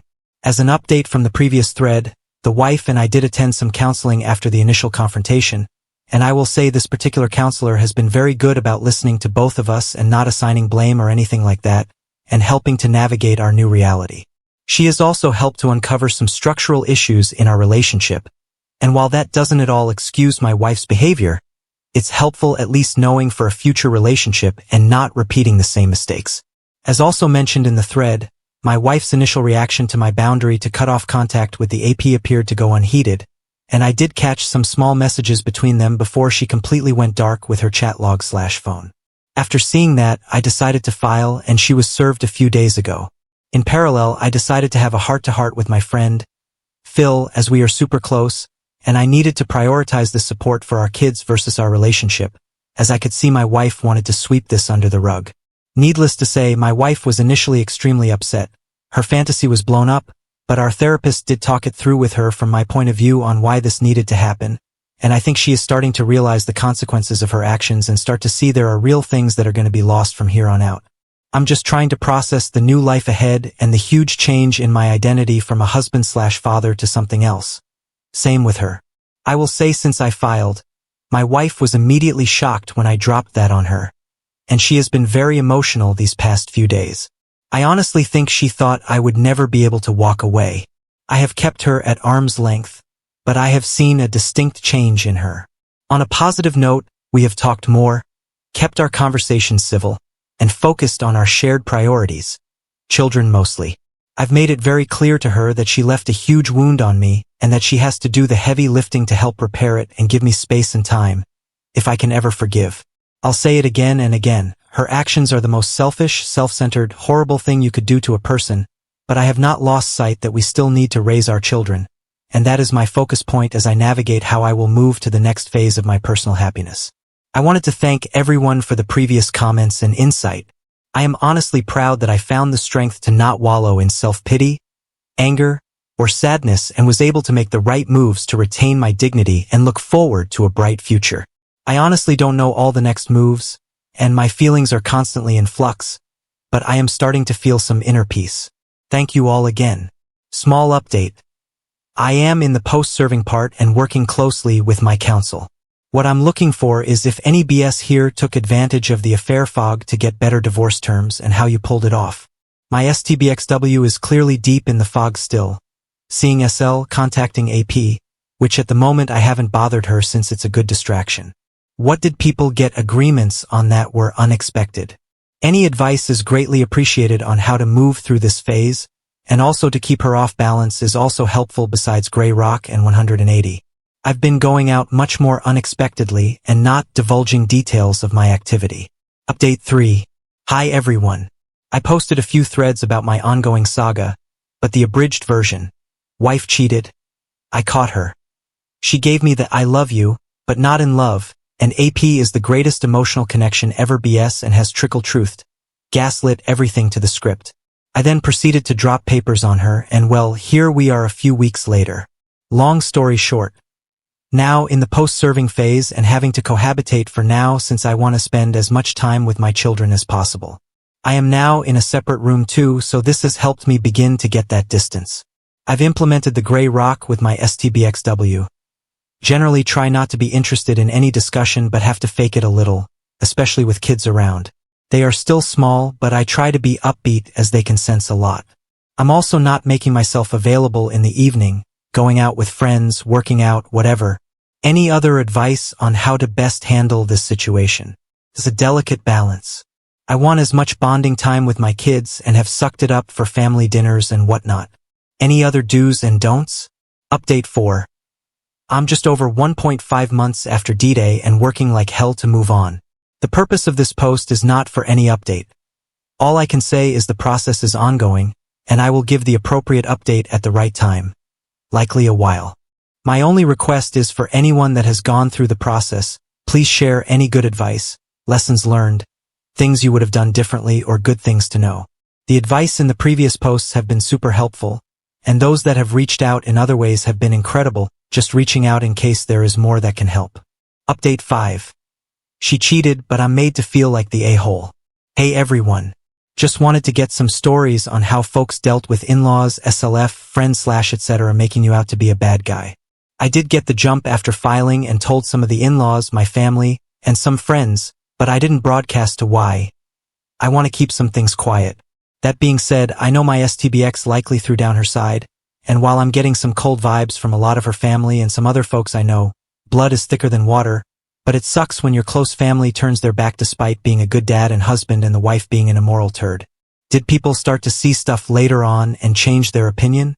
Did you just stop caring and move on? Update 6. Hi everyone.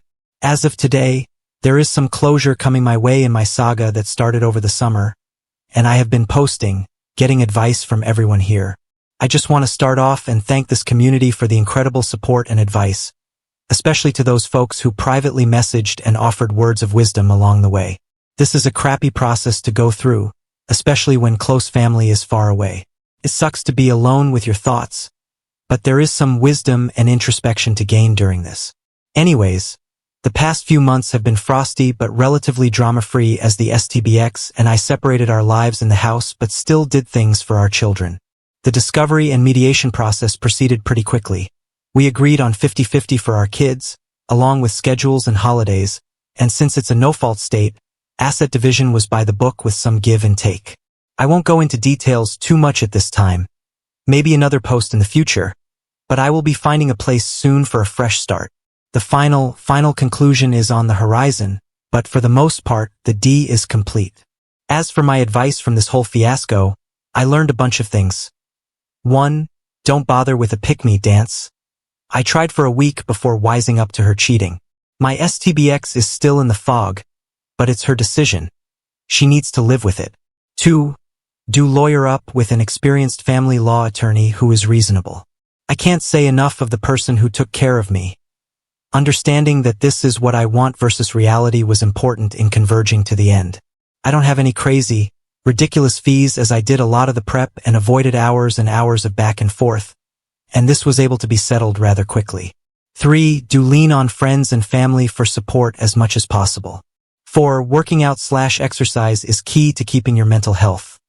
I hit the weights a month after D-Day and am starting to reap the benefits, and that confidence has been helpful to get across the finish line. 5. Get into IC and talk with someone. This has helped me tremendously. 6. I realize this from all the posts I read, but the cheaters' decisions are all on them. I heard it all from my STBX. I was a roommate, I love you / not in love, our marriage went so wrong, I worked too much, blah blah. Truth be told, now that I know the timeline, our marriage went wrong after she invited someone into her life that was feeding her lines to stroke her ego and give her extra attention, and she had to put up walls and make me the bad guy to justify this in her mind.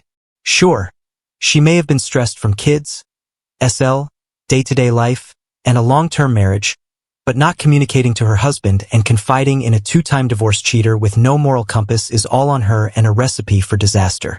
The exciting final chapter of Captain and Sackett Freeman's 5-year plans AP is yet to be written, but poor choices carry consequences. That is all I will say on the matter. Again, thank you to everyone. I still have a lot of work ahead, but also many adventures in this new chapter of my life. I hope I can return the favor to anyone who needs it. Please reach out if anyone needs a helping hand. I am here. Update 7. Has your ex pushed to still be in your life after divorce? Got a question for the group.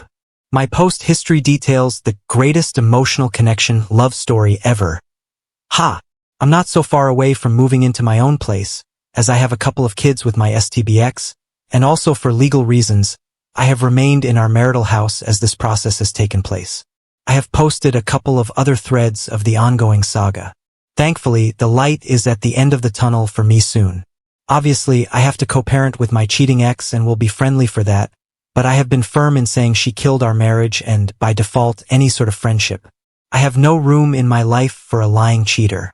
She has, however, been insistent about wanting to be there for me, promising to help decorate my new house and keeping holiday traditions for the kids. Again, I have remained firm in saying she torpedoed our relationship and wanted to replace me, so I'm simply giving her that wish and even gone as far as to say she won't be a welcome guest in my house. Has anyone had this happen with the ex wanting to hang around? I have to guess it's some sort of optic. If we are friends, the split can't be so bad. So far, AP has not shown his face, and she tries to hide it, but I know it's a matter of time before their greatest emotional connection gets to go live.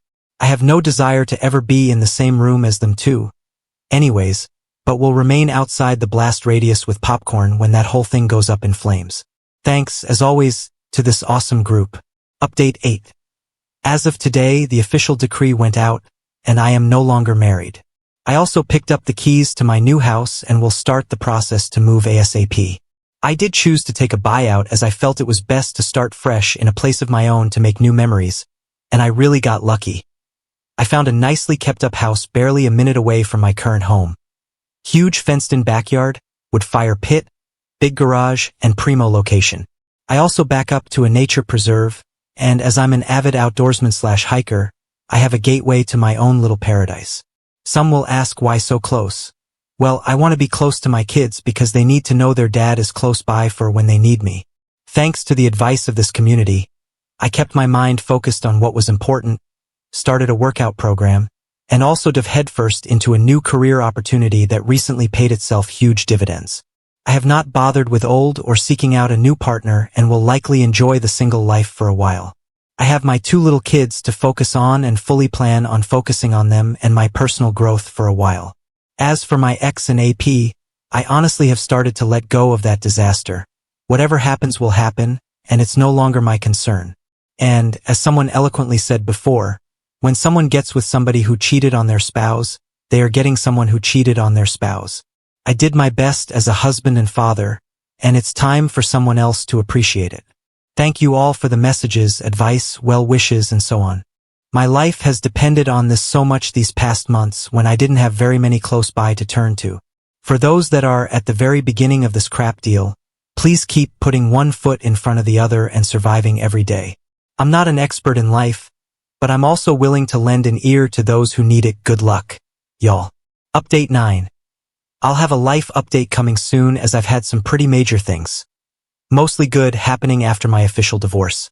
That being said, in my new free time, I unfortunately have looked back and saw the life I had planned evaporate and wonder how could this happen in such a short time. I'm sure everyone has had much time to ponder the who/what/why, but I look back in my WS and I had a great life ahead of us. Careers that are doing great after some initial major efforts to establish ourselves paid off. Home. 2 beautiful children who are now out of diapers. Kids' college funds being funded amongst the multitude of other things going for us. Thinking about this is my last hurdle to get over, but I really can't understand the mindset of someone who is so much going for her but decided to nuke it all and is going all in on an unreliable serial cheating turd. Need I mention OM one more time to this group?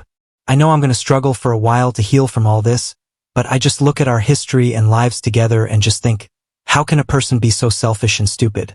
I get that desire can't be negotiated and all that jazz, but damn, the whole point of being married is to work together through things as a team and to continuously fall back in love with one another. Thanks again to this great group for all the insights. I know I likely sound like a broken record, but these forums have been great to vent this stuff. Update 10. Hello all. Wanted to give a quick update, especially to those folks who just went through their D-Day and are worried about what life may be like. I'm 6 weeks post-decree, and I have moved into my new place a month ago, working like a madman to get it set up into my sanctuary. I finally have it well furnished, and it feels like home. My home. My kids have now been over many times, and the rotation is working well. I've read many times here that kids are resilient, but until you see it firsthand, it is worrisome. I'm happy to report they are handling things pretty well, and we have our own fun at Dad's house. And they have told me many times they love being over. As for me, it's initially been weird having some newfound freedom, but I found making to-do lists in daily/weekly/long-term goals is helping a lot. I was initially sad, but keeping busy keeps that away. I'm focused only on self-improvement at the moment. I have thought about putting myself back on the scene, but truthfully have no interest, so I'm keeping focused on home improvement, fitness, and my kids. Someone commented on one of my posts that getting out of the house was like being underwater and coming up for air, and they were right. As for the cheating ex, I keep it cordial, but that's it. No sign of the greatest emotional connection AP yet, WTF, but who cares? Just say tonight I sat outside, had a few beers and a cigar, and enjoyed the peace and tranquility of my property, and thought getting the heck away from the situation my ex put me in was the right thing. To those at the beginning and doubting leaving, I get it. It's the toughest thing, heartbreaking, and a kick in the junk, but making the decision to eject a cheater out was the only right decision, and I only feel with time it will get better. Cheers, everyone. Update 11. Hi all. Thank you all to you wonderful people for the comments and support. It's now month 2 of being on my own. My house is coming together quite nicely. My kids have been doing very well in making memories, and I have some fun trips planned in the near future. As per the usual advice, I have kicked my weight training and diving into the next gear and furnished my home gym with some better equipment and also been hitting the heavy bag very regularly. It must be working. In my monthly therapy session, my counselor noticed I was putting on weight in the right places, and she said it's great the progress she is seeing mentally and physically, so a little affirmation. Things are going in the right direction. I have not bothered to date/look at this point. It's early on, and I'm just enjoying the free time, new projects, and time with friends. So, to the point of the post, and I'm sure everyone keeps wondering, has crappy luck hit crappy people? Well, I don't have a wonderful post to detail the destruction of OM or the X/you just yet. However, it's odd as the greatest romance ever hasn't been revealed at all, and OM is still a secret. I wanted to ask, why could this be? Is my ex-wife just playing image management and waiting to reveal all at a time that looks better, but isn't the thrill of the affair dead now that they can't sneak around? I'm no longer around, so I just find it odd. I have a feeling they are still communicating. She makes it obvious she is by hiding her phone still if I'm around during kids' activities. But why? It's like you wanted this. You snuck around and claimed this was the most amazing thing ever. Why not blast it out now that the horrible ex-husband is gone? Has this happened to anyone else with their ex and AP? Update 12. Hi all. I'm almost to the 6-month mark past divorce and nearly to the year past D-Day. It's been cathartic to post, but I know a lot of folks have followed my journey, commented, messaged, given hope, etc., and like many others posted along the journey to give the unfortunate new folks here some ray of light that despite the darkness you have stepped in, there is another side. I hope I can continue to help in whatever small way I can to anyone in need. I greatly appreciated the support I got and, in kind, would always love to return the favor. On that note, 6 months past D-Day, and there is a lot of positive news. My house is furnished and a home. My kids are comfortable in the routine and love coming over and have made some neighborhood friends. I am beyond thankful that the little ones manage this process so well, and they just understand there is dad time and mom time and no complaints or tears outside of them being here. I've immersed myself into a crap ton of home improvements. The house I moved into was occupied by an older divorced gentleman, and some stuff got left by the wayside, but I look at it as an opportunity to make it my own. Along with that, I furnished a home gym in my house with everything I need and can say I'm getting my workouts and boxing in 4x/week and getting my body back to where it needed to be through this whole ordeal. I also went through a major career change internally to where I work and somehow managed to not mess anything up, but instead have gotten kudos, a raise, and plenty of exposure to get my career trajectory moving up. Yes, I still struggle daily with mental health and focus, but I manage it with therapy and workouts and things are getting better. I think less and less of my ex/you each day, and each small step is a relief. As for her, well, she is still in La La Land, but I can only say we co-parent decently well. I gray rock the heck out of her. Let's be friends, but keep it strictly to kids, and it's been cordial.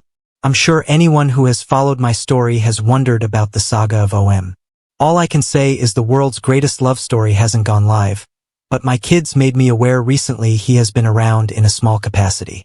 I have to laugh a little as it's now 6 months past D-Day, and they are still sneaking around. All great hallmarks of a long-lasting, trusting relationship guaranteed to stand the test of time. I've come to terms that whatever is going to happen will happen, and at this point, I am lucky to be away from a person that is willing to lie to their most trusted partner's face and not feel an ounce of remorse, and I have a solid chance at building an even better life than before. Good riddance and good luck. Anyways, that is all, and yet another big thanks to all those that follow and comment/send rays of hope. I will keep updated and supporting as always. Update. Hi y'all. Thought I'd pass on the thoughts of a good conversation I had with a buddy last night over many beers. It's amazing sometimes how the world's problems can be solved on Friday night. For context, my buddy also got divorced 7 years ago, and his circumstances are eerily similar to mine. Even our exes have the same birthday. I have mentioned in previous posts recently, but the grand reveal of OM and my ex is slowly taking form. I am low contact with my ex, but my kids make comments, and it's hard not to get irked. Whatever, anyways, my buddy noticed I was a bit frustrated and said this, and it helped me a lot. Dude, think about their lives, 2 cheaters getting together, and think about how crappy, low-value turd he is for manipulating a married woman with kids. Now look at it this way. They have to make it work no matter how bad it becomes. You or I can meet women, and if it's not good, we move on, no problem, no worry. They are stuck. He has to be in your old house, knowing you built that. Has to deal with your kids and inherits your selfish ex and in-laws, but they are stuck or else they look stupid. Can you imagine that kind of hell? But you are free. I stewed on that, and this morning it really helped to realize that what a horrid future to have to look forward to. Anyways, wanted to pass this thought and also ask if others came to this conclusion or saw it in action. Thank you to you awesome people as always. Update 13. AP is invited to my kid's birthday. Hi all, a big thanks to this lovely group as always. I have something to get off my chest. For those that remember my saga, I've been progressing well, and I have some big updates coming soon, as I like to post up positive things in my journey to help those in their journey. But for now, I'm in need of advice. Background. My daughter's birthday is coming up this weekend. I already celebrated last weekend with my family and had a small thing. Nothing crazy. And my daughter loved her presents and cake. Well, the X/U is having her usual look at how awesome I am party this weekend. I did get an invite, but I just found out the other day that good old OM/AP is confirmed going to be there. I called out my X/U saying this was a pretty crappy thing to do, but she didn't reply. Better yet, the X/U's coworkers and family/friends who knew about the affair will be there, and the party is at my old house, enemy territory. This is just horrid overall as it's my daughter's party after us divorcing, and I can't help but feel it's a setup. This is L/L, and after talking with some other supportive members here, this feels like entering a pit of vipers. The only thing I can think of is going and dressed well, fresh haircut, and showing off my new physique. Hey, I've been doing the work and staying a little while, but either way, I just don't like this. I feel this is super manipulative of the X/U. She knows exactly how she is playing this and wants me to do something petty. Any advice is appreciated. Wow, the responses have been awesome. You guys are all awesome. I will try and respond to each and everyone when my day calms down. Update 14. Hey everyone. I wanted to thank the massive amount of support I got on my post from earlier this week. Since the beginning of this saga, this community has been my lifeboat and savior with advice to get me through all this. Thank you all. It truly means the world to me. As for the juicy update, well, this is a good one, smile. So, I initially told the X/U that I'd be joining. What I didn't do was tell her I changed my mind. I waited until Saturday morning to pop by the house and drop off my daughter's card and present. Well, unbeknownst to me, the kids were dropped off at Grandma/SLG, Grandpa's house for the morning, and as I drove up into the driveway in my sports car, I may add, none other than OM's turd wagon was on the side of the road. I strolled into the backyard quietly, and with a smile and surprised both the X/U and OM as they were putting up decorations. The look of utter terror was on both their faces, and I kid you not, OM didn't look me in the eyes once but was like, Oh, hey man, haha. Honestly, when I looked at both of them, I didn't feel anger but just a sense of how sad you both are. Good luck together. Is that growth? I kept my composure and just said I'm here to give daughter her present, but I won't be joining. The ex/you was shocked, and I swear, in the nicest voice I ever heard in my life, she darn near pleaded for me to join. I said thanks but no thanks. I will go to your parents' place to give my daughter her gift, and parted ways. I did give a hey, see you later, bro, to OM before strolling out, head held high. Not more than 3 minutes later, I got a phone call from the ex/you again pleading to come to the party, but I held my ground and politely refused. A few minutes later, I dropped off the gift, went into the ex-in-laws for a few minutes, and played with my kids and said my goodbyes, all very kindly and not mentioning the situation.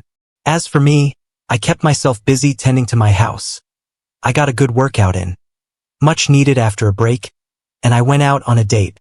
Ultimately, it was kind of a bust, but she was nice and at least it was a distraction. My daughter called me today and thanked me for my gift, but she didn't ask why I wasn't there. So like everyone said, she was so busy she didn't pay attention. So there it is. I know if I would have gone, I would have set myself back a ton and for nothing. Instead, she told everyone I'd be there, and with me a no-show and OM there, I'm absolutely certain people put 2 and 2 together on why. Now I can go about my weekend not feeling like I'm mentally exhausted and do some fun things. Update 15. Hey everyone. This is going to be a short but rather humorous update to my previous posts. The outreach was incredible. Thank you all for your advice. And I'm still smiling from the rope-a-dope I pulled last week. I've had a really good week since then. Anyways, here is your Friday humor. Some background. Since after D-Day, if those that have followed my saga may remember, my in-laws dropped me like a hot potato. I get it, blood thicker than water. However, I have had one member of the extended family reach out, and we regularly hang out. He is truly a man of character. Well, I got a text on Saturday during the party. Hey man, let's grab some beers this week. Your presence is missed here. Fast forward to the other day. We meet, start consuming beers, and get down to business. He first starts off talking about the awkward shit show the party was, with people clearly looking at their feet at the situation. Apparently, OM was not introduced to anyone.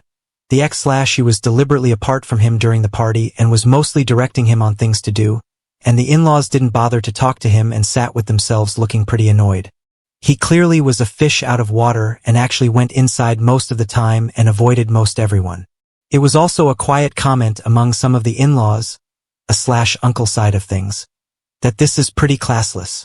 I swear I'm heading toward indifference, but I just laughed my butt off. My absence was well understood, and my earlier gift giving to my daughter was also known, so it seems like the family had full understanding of my absence. Mission accomplished. Anyways, that is my Friday humor. For those new to your own bad situation, I cannot stress enough of taking the high road, acting with dignity and class, and just moving toward living the best life. It's not always the most satisfactory course of action, but like weight training, the results take time but are worth it. Now on to the next story. Story 5. Betrayed husband discovers both kids aren't his. Orchestrates the ultimate revenge on cheating wife. I'll be honest, I might not be the smartest or most perceptive person around, and there's no point in dwelling on it. It took me a while to realize what's been going on behind my back, and now that I'm aware, I could use some assistance figuring out what steps to take next. Of course, I still have feelings for her, but I can't stand her anymore. And when it comes to the kids, what am I supposed to do? Just thinking about my kids makes me feel sick to my stomach, and I end up rushing to the bathroom to throw up all the Jack Daniels I drank, which cost me $30. Let me begin from the start. My name's Simon Messina, and I've been married to Janice for 9 years. We first met a little over 10 years ago when I got injured at work. I'd cut my hand with a chisel, needing stitches, and Janice was a nurse in the ER. She was all business, even though I tried to catch her attention beyond just being a patient. She was quite the looker too. Dark hair tied in a ponytail, 5 feet 5 inches, long legs, fit with a good figure. I couldn't help but gaze into her brown eyes while she focused on giving me a shot of Novocaine to ease the pain before stitching me up. It's funny how once you notice someone, you start seeing them everywhere. Like when you decide on a car model and suddenly see it all over town. That's how it was with Janice. I spotted her around town often, usually with some guy, appearing happy together. One evening, they were at a bar I frequented. I observed as Janice and her boyfriend got a bit loud. Then he got up and left. Janice stayed with her friends, looking annoyed. I turned away before she noticed me, but I listened in, and Janice, being a bit tipsy, was easy to hear. She was ranting about her boyfriend being jealous, and she was fed up with it. I left before my eavesdropping got too obvious. It was about 2 weeks later when I spotted her at the bar again. This time with her girlfriends and no boyfriend in sight. The band started playing a song I liked, so I headed over to her table. "Hey, not sure if you remember me from the ER a couple of months back. I'm Simon. Would you like to dance?" She looked at me for a moment before responding, "Yeah, the guy with the cut hand. Sure, let's dance." That's when my journey with Janice began, and I felt like the luckiest guy alive. We dated for a month before things got intimate. She wasn't rushing, and I respected that. Our first time together was straight out of a romance novel. We had a lovely dinner at an Italian restaurant, indulging in delicious pasta, 2 bottles of good wine, and tiramisu for dessert. I didn't plan to get Janice drunk, but I hoped it might ease her inhibitions a bit. We went back to my place. Until then, I'd been with about 10 women, but nothing compared to that night with Janice. She was passionate. I didn't care about Janice's past experiences in the bedroom, as long as she was now mine and mine alone. She never gave me a reason to doubt her commitment. For months after our first dance, I took Janice back to the tavern where it all began and proposed to her. She said yes, and we chose the first Saturday in June for our wedding. About 2 months into our engagement, I was chilling in the same tavern with a buddy when Janice's ex walked by our table on his way out. He stopped and glanced at me. "You're Janice's fiancé, right?" "Yeah. I hope there's no problem. Since she and I didn't start dating until after you two broke up." "Nah, we had our reasons for splitting, or at least I had mine. I just wish you both the best if you end up tying the knot, especially considering her quirks about being exclusive." With that, he left. I figured he was just bitter and shook my head. There are a few more things from my past you should know because they become relevant later. First, I was a standout wrestler in high school, earning a scholarship to a state university. Everything was going well until my junior year when I got injured wrestling a guy from our rival school. He kneed me in the groin out of spite for losing. I spent the next 2 days in the hospital getting drained, and when I recovered, I was out for the rest of the season. I lost interest in school, dropped out of college, and got a job with a local builder. The other wrestler got booted from the team and lost his scholarship, but I didn't press charges to move past it. Second, I lost my father when I was 12, and my mother passed away 10 years later. With no siblings and distant extended family, I felt a void until I found solace in Janice's mother, Penny, who became like a parent to me. Janice's father left when she was a teenager, so it was just the 3 of us. Despite Janice sending him cards every year, he never responded or attended our wedding. Instead, her mother walked her down the aisle. I work as a Finnish carpenter, specializing in restoration projects. I'm among the top in the business on the West Coast, mainly restoring old mansions owned by wealthy individuals, with rates ranging from $75 to $100 per hour. I make around $150,000 annually. Not bad for someone who didn't finish college. However, this means I have to travel and spend 1 or 2 weeks away from home each month. The challenge of working for affluent clients is that they can treat you either as insignificant or invisible. For instance, I once worked for a young actress in Los Angeles who purchased a 10,000 square foot Hungarian Florence house and was spending millions to restore it. She would often lounge naked by the pool while I worked inside, seemingly unaware of my presence. Once, while working on a house in Beverly Hills, I witnessed something similar. The lady of the house was having an affair with the pool boy in broad daylight. They were engaging in intimate acts on a chaise lounge, changing positions multiple times. It bothered me because I liked her husband. He treated me with respect, like an equal. He was a wealthy Hollywood producer who would come home from work, crack open 2 beers, and chat with me about my day and the progress of the job. offering me one of the beers from his fridge filled with domestic long necks. Although I felt bad about his wife's infidelity, I didn't confront him in case it was part of their arrangement. I didn't want to shatter him by saying, "Your wife is cheating on you." Instead, after completing the job and receiving payment, I anonymously called him at his office to break the news. He thanked me, and later I learned he was filing for divorce, indicating it wasn't an arrangement they had. Now back to my current dilemma. Janice and I have 2 kids. This is where you'll see how foolish I can be. But before you judge too harshly, remember that when our first child was born, Janice and her mother were my world. When Janice told me she was pregnant 3 years into our marriage, I was ecstatic. I spent weeks preparing the baby's room with oak crown moldings and fancy sashes around the windows and doors. It was a beautiful space. When Jacob was born, I rushed to the hospital within half an hour of Penny's call, having scheduled only local jobs before and after the due date to ensure I could be there for the birth. Janice was all set for childbirth, and I was mentally going over the Lamaze lessons, preparing to coach her through it. 3 hours later, the doctor announced, "Here we go," and little Jacob arrived. While many new dads may get nervous or even faint during such moments, nothing could have prepared me for the shock I felt when the nurse handed Jacob to me and I saw he looked partly black.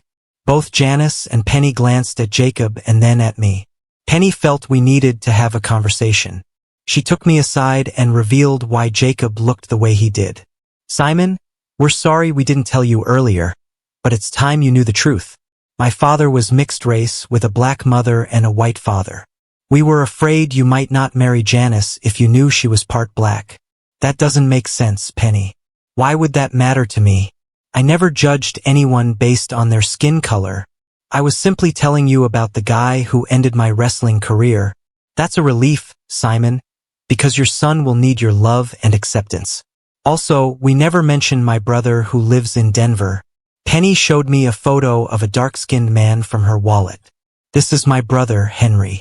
He's a few years younger than me, and it caused some issues when our family went out because he had darker skin while I looked white. People could be really rude, staring, or even asking intrusive questions. Eventually, my parents moved to San Francisco in the 60s because it was more accepting.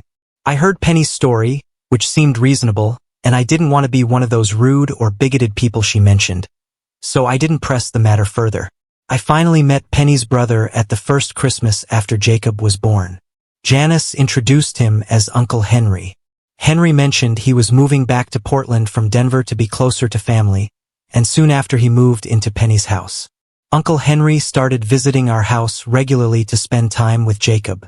However, I couldn't help but feel uncomfortable when observing Penny and her brother together. While they never crossed any boundaries, their closeness as siblings seemed unusual. One day during a barbecue at Penny's house, while everyone else was in the backyard, I took a peek into the bedrooms. After checking Penny's and Henry's rooms, I felt relieved seeing they each had their own space, but appearances can be deceiving.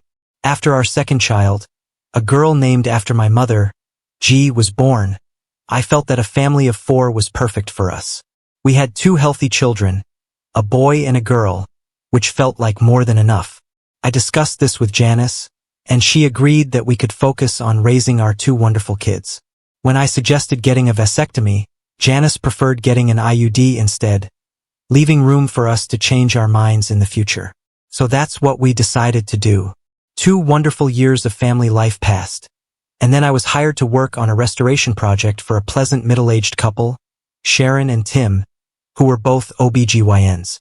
One day during a conversation that touched on topics usually reserved for doctors, I mentioned to Sharon that Janice had been using an IUD for a while. Sharon suggested an alternative, as prolonged use of an IUD can sometimes cause issues for women. She proposed that I undergo a vasectomy but freeze my material as a precaution. I thought it was a good idea and decided to surprise Janice with the news of my vasectomy for Valentine's Day. It might not have been the most romantic gift, but it was better than a household appliance. My doctor referred me to a clinic where I could store my material and have the vasectomy done. The clinic's doctor explained that it would take a few appointments to collect it, so I scheduled appointments for the next 3 Fridays. It felt a bit strange to enter the small room they had set up for collection. They had some adult content there to, get things going. I flipped through a Penthouse Letters magazine and came across some wild stories.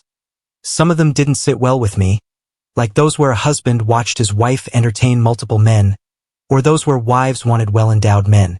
However, I enjoyed the story about a wife surprising her husband with a three-way involving her best friend. I managed to provide my sample before finishing that story, so I never found out if it was a one-time thing. Afterward, I handed the nurse my sample and told her I'd be back the next week. Tuesday morning, I received a call from the doctor asking me to come in either that afternoon or the next day. I inquired if we could discuss the matter over the phone, but he insisted on a face-to-face conversation. I agreed to come in that afternoon, while my mind raced with thoughts that they might have found cancer in my sperm, given my family history of early death. As I drove to the clinic, my mind was consumed with concerns about how I would take care of my family's well-being. Upon arrival, the doctor greeted me with a handshake and wasted no time getting to the point. He asked if I had ever experienced an injury to my scrotum. I recounted how I had been kicked in the groin while wrestling, resulting in severe swelling that landed me in the hospital. The doctor explained that this injury likely caused fertility issues, as my sperm count was extremely low, making natural conception highly improbable. Stunned by this revelation, I realized the extent of the deception in my marriage and the life I had been living. I canceled my remaining appointments, including the scheduled vasectomy. Leaving the clinic, I felt numb, like a character from The Walking Dead. I knew I had to uncover the truth about my life without arousing suspicion from Janice. I spent the rest of the day in a bar across the street from the clinic, jotting down a list of things I needed to do on the bartender's pad. After finishing my drink, I reviewed my list. Behave normally, test the kids, reach out to Fred, have a conversation with her dad, safeguard the finances, get screened for STDs, search for a new place to live, discover the truth behind everything, and get revenge. Fred is a friend of mine who had just gone through a divorce. The following morning, I woke up with a throbbing headache and began tackling the tasks on my list. Janice gave me a hard time about coming home drunk last night, but I acted like everything was fine. My first fib of the day was telling Janice that Fred was feeling down and we ended up drinking together later. I spent the evening in the garage, both before and after dinner, working on my tools. During dinner, I praised Janice's cooking, asked Jacob about his day at preschool, and doted on my 2-year-old daughter. The most challenging part was bedtime, when I had to pretend everything was normal, kissed Janice goodnight, and pretended to doze off. I collected saliva swabs from the kids and myself, then dropped them off at the clinic. Next, I went to the bank to open my own checking account. I called Janice and lied, saying I had an urgent repair job in Louisiana and would be away for a few days. Instead, I flew to the Keys to meet Janice's father, whom I had never met before. It struck me that I was lying more than ever before, and while it didn't feel good, it seemed necessary for now. At the airport, I called my friend Fred to discuss the possibility of my marriage going downhill. Since he was at work, we planned to chat when I got back from Florida, and he promised to keep our conversation confidential. Larry Adanos, who ran a charter fishing boat in Key Largo, was surprised by my call but agreed to meet. I flew to Miami, rented a car, stayed overnight at a hotel, and planned to drive to his marina the next day. Larry steered his boat to the dock precisely at noon. His 2 clients disembarked with their catch of fish. Larry, a handsome man standing at 5 feet 11 inches with a slim build, gray hair, and a deep Greek fisherman's tan, scanned the area until he spotted me, likely from the Christmas card Janice sent him with our family photo. He approached me and extended his hand for a firm handshake. "Pleasure to meet you, Simon. I'm guessing this isn't just a social call," he said, getting straight to the point. I quickly explained why I'd sought him out. "Wait a sec. Penny told you that Henry was her brother?" Larry asked, trying to hide a smile. "Heck no, her brother. He's her on and off lover, and the reason why our marriage fell apart. People think I'm the bad guy for leaving my family, but let me tell you why I'm here in Key Largo." Larry proceeded to share his story. Janice started playing basketball in grade school, and by high school, she was good enough to join the traveling AA team. It was a financial strain because I insisted Penny accompany her as a chaperone. We hoped it would pay off with a college scholarship for Janice, so I stayed home and worked extra hours while Janice and Penny spent at least 2 weekends away each month. I wasn't initially concerned about Penny being away because I trusted Janice and assumed she would alert me if her mom showed any inappropriate interest in one of the dads. And for the first year, everything seemed fine. But things took a turn in the second year. The boys and girls elite team started traveling together more frequently, sometimes twice a month. Janice took an interest in one of the boys on their elite team named Henry Bishop Jr., to distinguish him from his father, Henry Bishop Sr. Can you see where this is going, Simon? Henry Sr. was on the road with the boys' team as a chaperone, and it turned out the Adano's women caught the eye of the Bishop men. The Bishops had a thing for white women. It turns out Bishop Sr.'s mom was white, as was Bishop Jr.'s. I eventually discovered that every night while traveling, Jr. would visit Janice's room while Penny spent the night with Sr. It seemed like a sweet deal until another parent took pity on me and tipped me off. I hired a private investigator and gathered evidence while they were out of town. By the time they returned, I had moved into the spare room, and Penny was served with divorce papers that week. Penny tried to convince me it had only happened twice, but that was a lie, so I went through with the divorce. What hurt the most was Janice's betrayal. I thought we had a good relationship, but apparently she preferred her boyfriend's Johnson. So I left Oregon, moved here, and never looked back. I probably stared at Larry with a dazed expression, trying to understand how I ended up in such a mess. He looked at me and continued his story without much sympathy. When I saw the Christmas card with your family photo and the 2 kids that didn't resemble you, I made some calls to my friends out west. They did some digging and told me what they found. Sorry to break it to you, Simon, but chances are your 2 kids are Henry Jr.'s. I don't get it, Larry.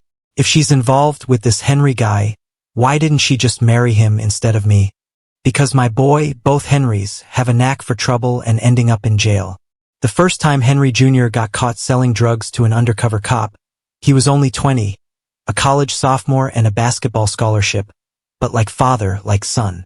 Just like Henry Sr., Jr. always wanted more money, cars, women, you name it. He ended up serving 7 years because he didn't cooperate and had an illegal tool when he got busted. My sources found out he was released from prison about a year before your son was born. He messed up again before Jacob was born, did another stint for a felony offense, and went back in for 18 months. He probably got out just in time to get Janice pregnant with your little girl. I could have stepped in once I found out what was happening, but I chose to stay out of it. I didn't know you, and it didn't seem like my place to interfere. I just assumed you were okay with everything. Nope, not okay at all. I can't believe how foolish I've been for the past 4 years. How could I have been so naive? You're not foolish, Simon. You were just in love, and my awful ex-wife took advantage of that. From what I've heard, you're a talented carpenter with a thriving business that takes intelligence. Let me tell you what I've learned from years of taking supposedly smart people out fishing on my boat. Most of them only know 1 or 2 things well, and that's it. They use that knowledge like a shield. My ex and daughter exploited your trust in them as family and your trusting nature, plus you were deceived by an expert. Let me explain. Penny swore she had only been with Henry twice. I didn't believe her, so she agreed to take a lie detector test. She passed it. The examiner asked the question multiple times, and the results were consistent. Penny was telling the truth. But something didn't sit right with me, so I asked Janice to take the test. Penny was livid, calling me names for putting my daughter through that. Janice clearly didn't have Penny's skill, and when she took the test, it revealed that the 2 couples had been involved for 5 months. Consider that a lesson. If they ever offer to take a test to prove they're telling the truth, don't trust it.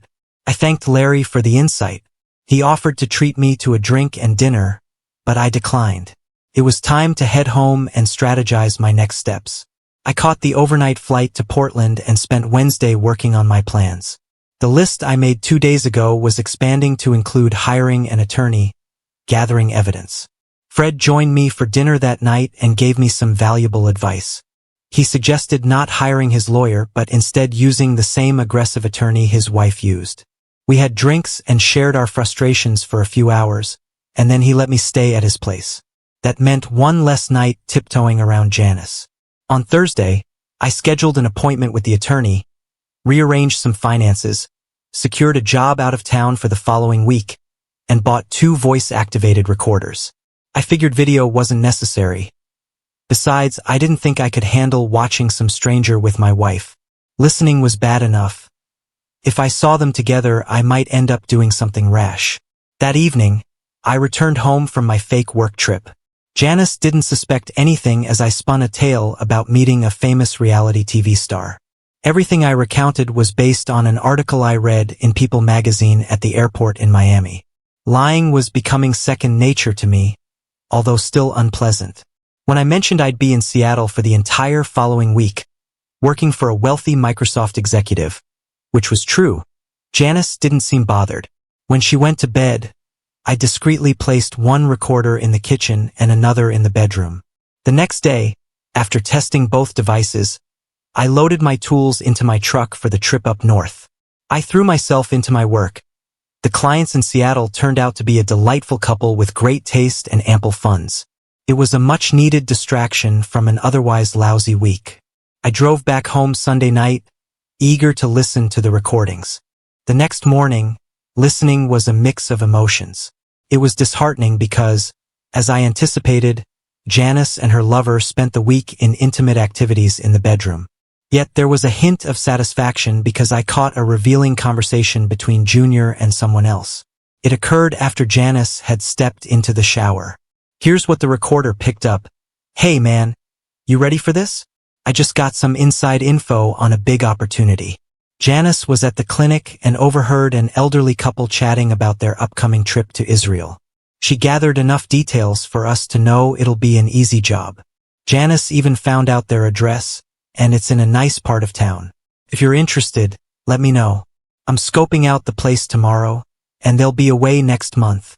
Whoever Junior was talking to must have agreed because the rest of the conversation was all about planning the robbery while the elderly couple was out of town. My dilemma was whether to report Janice. When I turned in Junior to the police, it would be fitting if Janice spent some time behind bars. But I wasn't keen on babysitting kids who weren't mine while their parents lounged in jail. Okay, whenever I read about wussy husbands, they always say they still love the kids, blah blah blah. Maybe my wounds were still too fresh. But right now I couldn't care less about Janice's kids. They could end up in jail along with her, most likely. My lying witch mother-in-law can spend her retirement years raising the offspring of her lies. For the next month, I played it cool and treaded carefully around Janice. The hidden recorders kept rolling while I was away for work most of the time. Junior had no clue he was being recorded. He kept chatting with his partner, giving away all the details about their upcoming heist. On the night of the robbery, I pretended to be out of town, but instead, I parked a rental car near my house. When Junior and his buddy left the scene, I dialed the cops from a disposable phone, posing as a concerned neighbor. "Officer, my neighbors are away, and I just saw 2 guys loading stuff into their van. It's a dark brown van with this license plate number. They drove off south on Hawaii Drive. I followed them, and from a distance, I watched as the police surrounded the van and arrested the 2 crooks. Here's where things get dicey. The night before the heist, I planted a tool under the driver's seat of Henry's van. It's not something I'm proud of, but somehow I'm not losing any sleep over it. Let's just say a good friend gave it to me, and I filed the serial number off so it couldn't be traced back to him. You see, since Henry is a repeat felon, he's not allowed to have a tool. This would be his 3rd strike, which means he could be in prison for a long time, considering our state's 3 strikes law. Given that he was robbing a house, I didn't feel too bad about planting the tool. It was just a precaution to ensure he wouldn't get off with a lighter sentence. Phase 1 of my revenge was done. When I got home the next day, Janice was in tears in the den. Her mom was consoling her on the couch, and Uncle Henry was in my favorite chair, looking miserable. "What's going on, Janice? Why are you crying?" "Oh, Simon, it's terrible. A friend of mine is dying of cancer," she said, tears streaming down her face. "Mom and Uncle Henry came to help me cope because I didn't know when you'd be back." As she spoke, I realized Janice had learned how to lie from her mom. It also dawned on me that I'd never get the answers I wanted. Janice was too good at deception to give me a straight story. Well, Janice, I hate to add to your bad news, but here are the divorce papers. We're done. I wish I had a camera to capture their reactions when I dropped the bomb. It was like something from a cheesy sitcom, with all three of them wide-eyed and gaping. That memory is going to stick with me. I left without saying another word, hopped in my truck, and drove southeast. Janice would get served officially the next day by someone from my lawyer's office. The copy I left her, along with a letter, was just for my own satisfaction. The letter said, "Janice, you lying witch. My lawyer will handle our divorce. I left you the house but took everything else from our accounts except $3,000. You deal with the mortgage bills and all that. Not my problem anymore. I know those kids aren't mine. I'll miss them, but I can't look at them without thinking about how you got pregnant. Maybe Henry can help support his 2 kids by selling himself in prison. It's in your best interest not to contest the divorce terms. I'd hate to see your kids with both parents in jail, raised by your mom and Uncle Henry. Yes, I know you told Junior about that old couple's trip. If Henry doesn't rat you out, and if you don't agree to my terms, I'll call the cops and tell them to check the clinic records to find out who spilled the beans about the couple's schedule. Trust me, I'll do it without blinking and have a good laugh while I'm at it. Don't even consider reaching out to me in any way after everything I found out about you and your mom lately. I prefer chatting with a mad dog over hearing your dishonest voice again. I'd say good luck, but that'd be a lie. Go to hell, and tell your awful mother she's welcome there too. Simon. Phase 2 of my revenge was done. Phase 3 would require some patience. But if things went according to plan, it would be quite amusing. Over the past month, I managed to buy 2 colonies of carpenter ants online. It's surprising what you can purchase on the internet these days. On a visit to Penny's house, I sneaked down to her basement and discreetly placed the ant colonies in hidden spots. Over the next few years, the ants will gradually weaken the rafters and walls until the house becomes unsalvageable. Penny isn't the best at keeping her house tidy, so she'll likely never notice a thing. Did I mention that for the past 6 years I've been footing the bill for all of Penny's utilities and household expenses? Back then, I happily paid every bill, thinking it was the least I could do for such a wonderful mother-in-law, the woman I once considered like a second parent. That was before I discovered her involvement in the scheme to deceive me. Now, because I handled the bills and the house was mortgage-free, it was simple for me to cancel her homeowner's insurance, which I did that month. No one would suspect a thing until they tried to file a claim for damages caused by the ants. Phase 4. The Sicilians say the best revenge is best served cold. At least it was for me. When I drove away that day in my truck, I had all the clothes, money, tools, and personal belongings necessary to start fresh. I headed to the Florida Keys, where Larry assisted me in selling my truck and buying a boat. It would take some time to establish myself in the Caribbean, but I had the means to make it happen. I packed my tools aboard my new, previously owned, 34-foot motorboat and set sail for the islands. For the next 3 years, I lived aboard the boat, taking odd jobs, doing finishing work on various islands. One of my former clients, a Microsoft multimillionaire, purchased a small island in the Bahamas, where I spent 4 months working on his new home. I even completed some interior rooms on 2 megayachts owned by Saudi princes. Life in the islands is unlike anywhere else. There's a mix of working class and poor folks, a small middle class, and only a handful of wealthy individuals. Over time, I built up a good reputation among the well-off residents across different islands. Keeping my living expenses low definitely helped. After 3 years, I found myself making more money than I was spending, and let me tell you, I was having a blast. Was I meeting women? Absolutely. It's practically impossible not to down here. Many women visit the island seeking adventure. Sure, some are looking for their first, native experience, but there were plenty left over for me. I stayed in touch with a few friends back in Portland, especially Fred, who had patched things up with his ex-wife. I made it clear to all my friends not to spill the beans about my whereabouts to Janice or give her my cell number. During the 2nd year of my island escape, I convinced Fred and his wife, Emily, to join me in St. Martin for a week on my boat. I was excited to catch up with an old friend. Imagine my surprise when I arrived at the dock to pick them up and found Janice standing there with them. She looked stunning, even in her mid-30s. She had the body of a 20-year-old, flaunting it in a bikini top and Daisy Dukes. I halted the boat about 40 feet from the dock and reversed another 100 feet before cutting the engine. Right on cue, my cell phone rang. It was Fred. Fred, what's going on? Why did you bring her here? Simon, it's not my fault.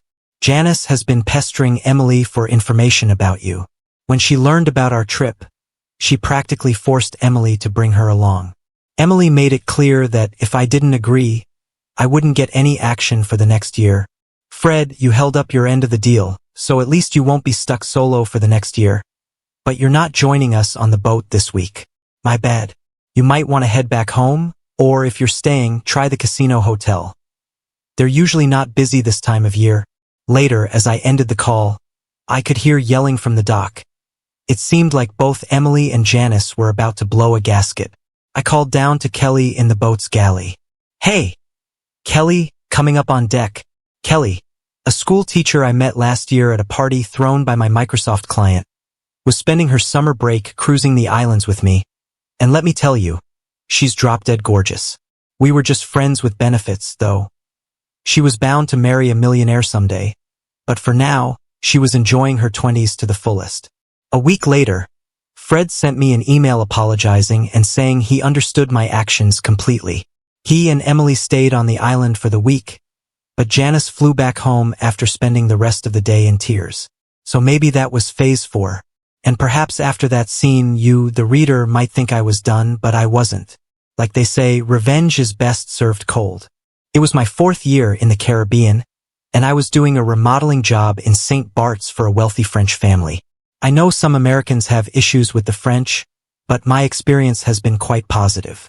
I've taken the time to learn some French, and my attempts at conversation have been appreciated by those I've met. The job was going to take me at least a month, and the owners went back home after the first week. 2 days later, their daughter arrived. The moment I saw her, my heart and mind were captivated. I don't know what the French call it, but my Italian mother would say I was thunderstruck. What's more, as this young lady sat down her suitcases, she looked at me and gave a smile with both her lips and her eyes.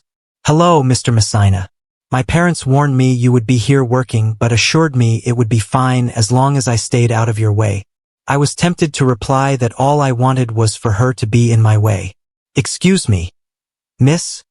You know my name, but I don't know yours. My parents didn't inform you that I was expected? No, I'm afraid not.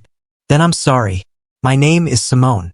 If you prefer, I can get a room in town while you work. It wouldn't be too much trouble. Please feel free to stay here. Your parents were fine staying in the house while I worked, unless the noise bothers you. I've been staying in the guest house, but I can go back to my boat at the marina if you'd rather. My parents said you were polite, and they wouldn't have let me come if they were worried. Please keep using the guest house. I'll feel better knowing a gentleman is nearby. The following weeks were like a dream. Simone fit the classic Frenchwoman stereotype from the movies I've seen. She's 5 feet 4 inches with small breasts that suit her slim figure, short black hair reminiscent of Audrey Tautou from Amelie. She moved gracefully, like a dancer.